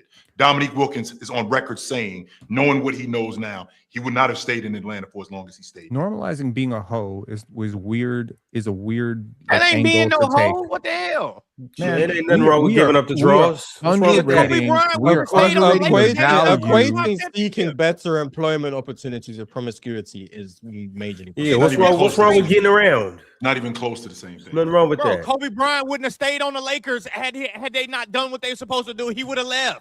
Didn't y'all? There's nothing wrong with He living tried. life Yeah, and he getting tried. experience. We are Jack, undervaluing demand it out. the art That's what and happened. value of competing. Yes. We are undervaluing these No, we're not. super teams. No, Yeah, we're These not. I'm super bored, teams so are you guys weird. got it, man. I don't- I'm good. I'm straight. Yeah. Mars, You forgot better, to he say, better win goddamn, most he left. obnoxious for that shit. Okay, Him too? we got 2 people to rage quit. Shout outs. Do y'all know that LeBron is 2 seasons away from being in the NBA a quarter of a century? And which is good for basketball, real talk. That's amazing. It's incredible. So he's going to be in the league for 25 years. That's good for basketball, real talk. I'm gonna tell you that right now. That shit is good for basketball. I don't know why people just want to make this Yo, like not that big Jo- of a deal, bro. Jordan, Michael Jordan's your GOAT, right?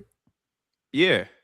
So if Michael Jordan had the competitive fortitude of LeBron James, would he not have joined Phil Jackson with the Lakers and Kobe and Shaq and just got a 7th ring, maybe tried to get an 8th ring? I think had Michael Jordan done that, nobody would have gave a shit. I think it's just the fact that Michael Jordan Because he just already was a decided- GOAT.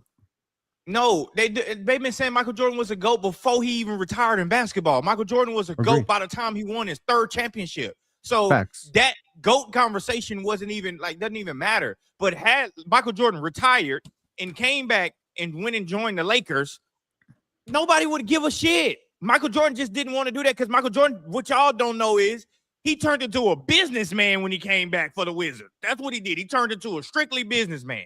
That's all it was. But at the end of the day, Bron is 42, bro. What the fuck you want him to do? Go lift up a team at 42, bro? He's 42 and he's playing basketball and he plays good basketball. And I'm gonna be honest with you, whether y'all want to admit it or not, LeBron is keeping the league interesting. He is. People might not want to admit it. Motherfuckers is gonna be scared when Bron leave that league. Because what y'all gonna talk about? How many motherfuckers gonna have a job? They can't hate on LeBron no more. Now this is true. Who gonna have a lot of people gonna be fired? Luka, They ain't got nothing to talk about Cade, because LeBron James gonna be gone. AJ DeBonsa. We good. Also, this is not the equivalent. This is not the equivalent of Michael Jordan joining Kobe and Shaq. Of course Like, it this is. No, it ain't. No, it is not. Okay, it's not because it's not because he's not joining a team that just won a championship. But He's if not joining the best team in the league. No. But if it's not if the same. LeBron No, I'm had saying. joined, I don't know, the Spurs or the Knicks, he tried to. Whoa, hold up! He tried to join the Knicks. They weren't interested. Let's put that out there. That is a fact. That has been reported. He called the Knicks. The Knicks said, "No, thank you. We're not interested in LeBron James' business." So he was about to And do most that. people still don't think the Knicks right now are the best team in the NBA. So what does he got to do? He got to go to the OKC Thunder You for this to Turn be it into equivalent. Kobe and Shaq.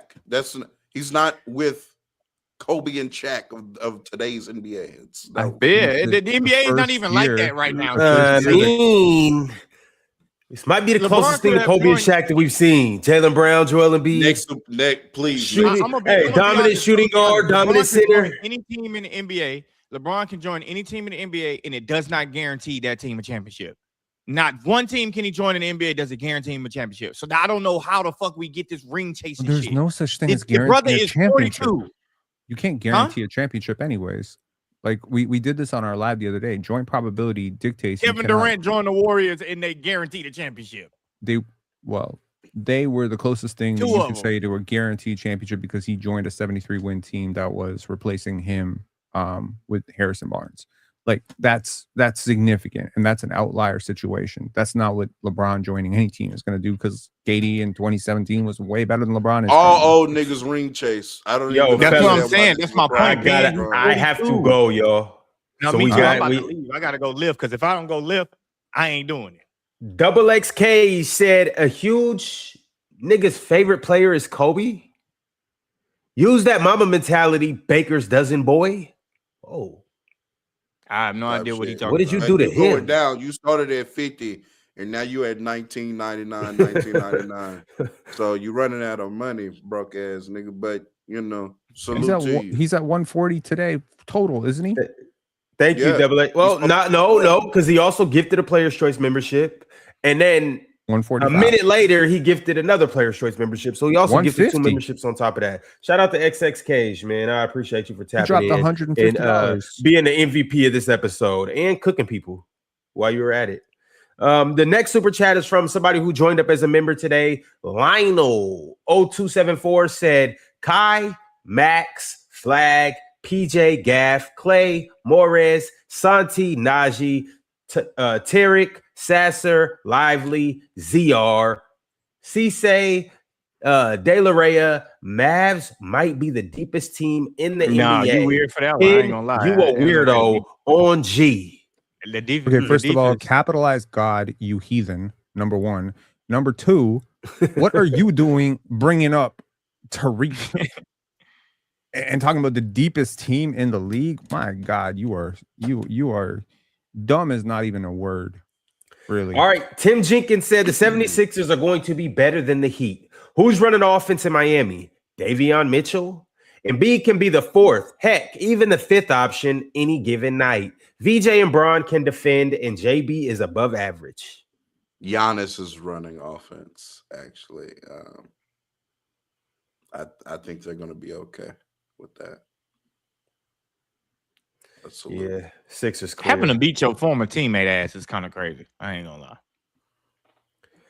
Acro D2 said every day De'Aaron Fox is still on the Spurs roster. An angel dies. This is crazy. Oh man, this is some Someone please- heathenism, Ron.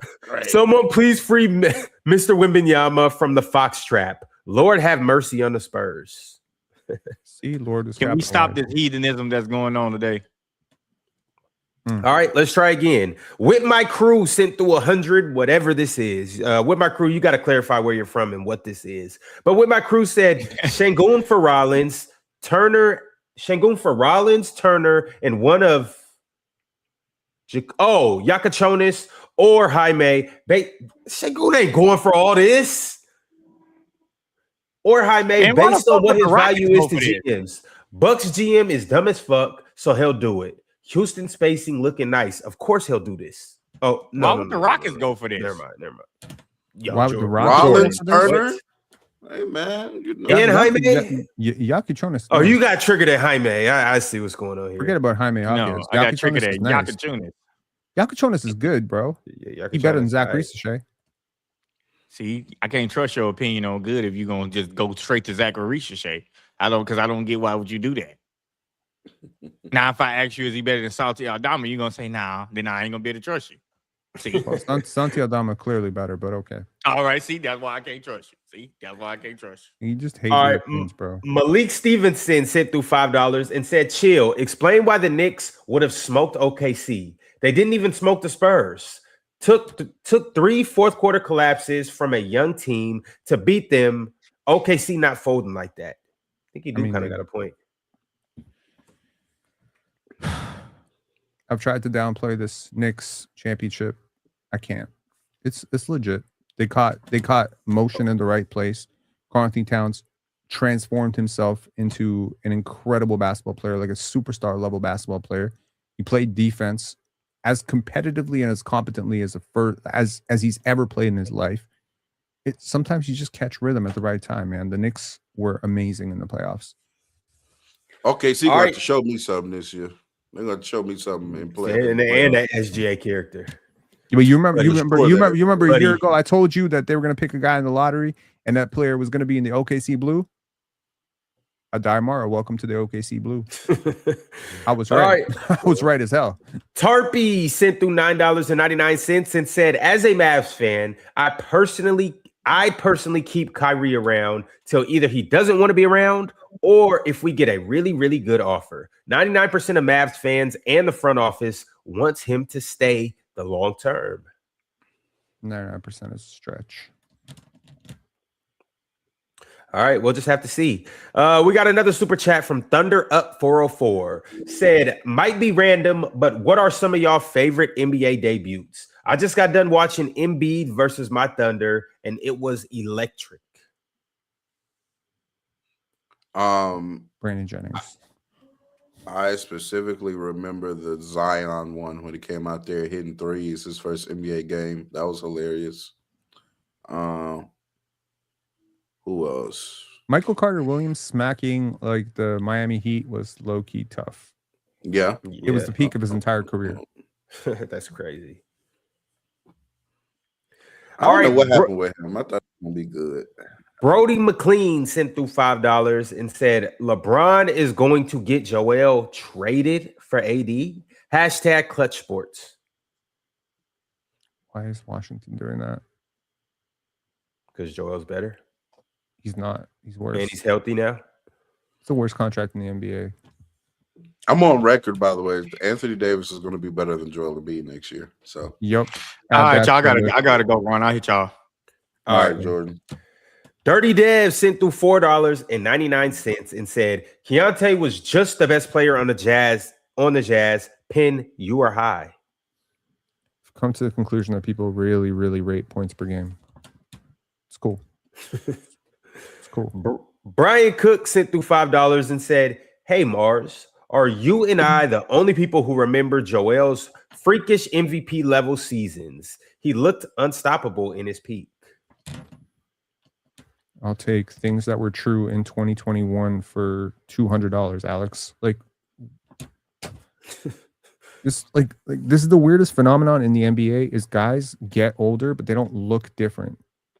Tracy McGrady on the Spurs still kind of looked like Tracy McGrady, but he wasn't Tracy McGrady. Vince Carter still like dunking on the Hawks. Wasn't Vince Carter. This is not remotely the same thing. I mean, bringing up Spurs team back to this Joel Embiid like is wild. But you know what? Your GOAT, Kobe Bryant, right? Like the fall off by 2015 was so significant from where he was in 2008, 2009, but he didn't look that different. And if you stretch your eye, you watch him on the right night, kind of still look the same. He can still get up 30, 40 points, but just couldn't do the same stuff. And I'm just saying, like with Embiid, the fall off is that significant. I don't think it's that. I don't think it's that drastic. I think it's pretty drastic. I think he'll be medically retired within 2 years. It's a drop off for sure, but like he will be medically retired within 2 years. When he's playing like a top 15 player, when you can start talking about like Kobe at 15 and 6, like that's not that caliber player. Neither is T-Mac on the Spurs, or like it's not even close. All right, Nims gassed up, said, I'm confused, real talk. What do the Thunder have to show you? They lost in 7 in the Western Conference Finals. Can you elaborate on that claim? The Thunder are going to have to show me why everybody sees them as some immovable force or immovable object. I think we tend to do this with the teams that win championships in this decade. Every time we say, oh, such team is going to go back to back, they're set up to win multiple championships, and then all of a sudden something else happens, and then we lose track of what we said 5 minutes ago about a certain team. So I'm just saying, I'm not even saying that OKC can't do it. They have to prove themselves to be as good as some of these people are saying, and SGA is included in that critique as well. Can't keep saying, oh, he's one of the top 3 to 5 point guards ever, or just guards ever. Keep putting him in talks with Kobe Bryant, saying, oh, he's definitely better than players like Dwayne Wade. I need to see some more playoff translation, young man. Real talk. Would you believe me if I told you between 2025 and 2026 that the Sixers offense was actually better in the playoffs without Joel Embiid on the court? Well, that was probably it's a very small sample. It's 231 minutes versus 209 minutes, but still. And I think a lot of that probably is the New York series where he was terrible. Yeah, but I'm just talking specifically offensively. Mm-hmm. Like, no, he was bad against New York. So on both ends of the court. All right, why is he lying? Said that ticket reference was too good. I watched that episode back the other day. Shit had me dead. Shout out to KG, shout out to Ticket, and shout out to everybody who's better with themselves. Anime is cool. Anime is cool said, remember Mars? Kevin Garnett had Kevin Garnett? I remember. Brian Cook said Mars. I don't think Penn knows about the Kevin Garnett logic Ticket TV came up with. So he thinks he came up with something illogical on your own. What? I get what you're saying, Brian Cook. Yeah, it's just you just had to be there, man. You just had to be there, man. If you were there, if you know, you know. If not, wasn't locked KG in. had KG. And Joel Embiid had Joel Embiid, you know. Exactly. Cultured Bandit said, you seen how year 20 KD was moving in that workout clip? That boy good at basketball. That's y'all player who's better than Joel Embiid. Season Kevin Durant workout video for him to come back and do the exact same thing. Score the ball at an elite clip, be one of the greatest jump shooters of all time. Turn the ball over in half court offense. Yeah, still can't pass out of a double team. Yeah, that's what we need to be seeing him do. Work on that. We know you can shoot. Healthy Fred VanVleet helps a lot. So does Marcus Smart. Healthy Fred VanVleet's coming back 75% of himself. Let's keep that same energy. Okay, cool. 75% of Fred VanVleet is still better than whatever the hell they were running a point guard last year. And also they got Marcus Smart. Yeah. And last I checked, Steven Adams going to be back too. Yeah, right? Yeah. So, the Houston Rockets are being very slept on right now. Yeah, I'm not too mad at the Rockets. But I got $5 from The Real Pin Canada. This is the real Penn from Canada. Said, Penn, are you saying 5-year-old you is smarter than 40-year-old Ron? Well, I don't remember 5-year-old me that well, and Ron isn't 40 yet, so we'll see. We'll see. But my money is on probably yes. Wait, you're like 30. How old are you, Ron? He's like 27. 30s. No, he's not. Just a lying ass nigga for no reason. All right. The inevitable 25 said, it's all right, guys. Ja Morant will be traded to the Celtics alongside Denny with 3 of the Bucks picks and 2 of the Blazers picks for Tatum and White. Deadline? What? Oh, you just wrote out your dream? This is really Something early in like the that. morning, depending on the time zone you're calling from. But like, I mean, it's very early to be drunk. It's very early. It's like Yeah, it's 2 o'clock, 2 in the somewhere. afternoon, bro. At least wait till 4 p.m. You saying this while on a show with Ron is interesting. I mean, I'm saying it too, Ron. If he wants to be smarter than 5-year-old Penn by the time he's 40 and not fry more brain cells, better stop day drinking, Ron. No. How about that? Okay. Tim Jenkins sent through $5 in the last super chat of the day and said, Mars uses more logic and analysis. The others lean off feelings and hypotheticals.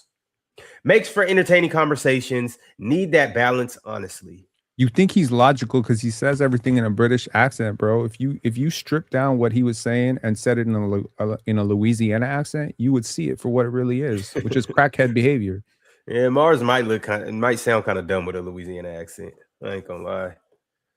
But all right, y'all, it's been fun. It's been real. We will be back tomorrow, same time, same place, 8 a.m. Pacific, 11 a.m. Eastern. Also, this is your last opportunity to vote for the Panel Chat Awards that will be happening this Friday. Click on the link or go to our social medias and find the link. Vote on who you think should be the best of the best on PC. In the meantime, in between time, we'll catch y'all on the flip side. Joel Embiid will be the best center in the league. We already discussed that. Pull up to the press box tomorrow night. We out. Did Draymond just sign? For $27 million per year? 1 year, $27.7 million 2 minutes ago. Shout outs to Draymond Green. Get paid. Hey, shout out to the Warriors. Who's still the worst contract in the league now? Looks like it's Joel. It's still Joel Embiid. Yeah, it's It's still Joel Embiid. It's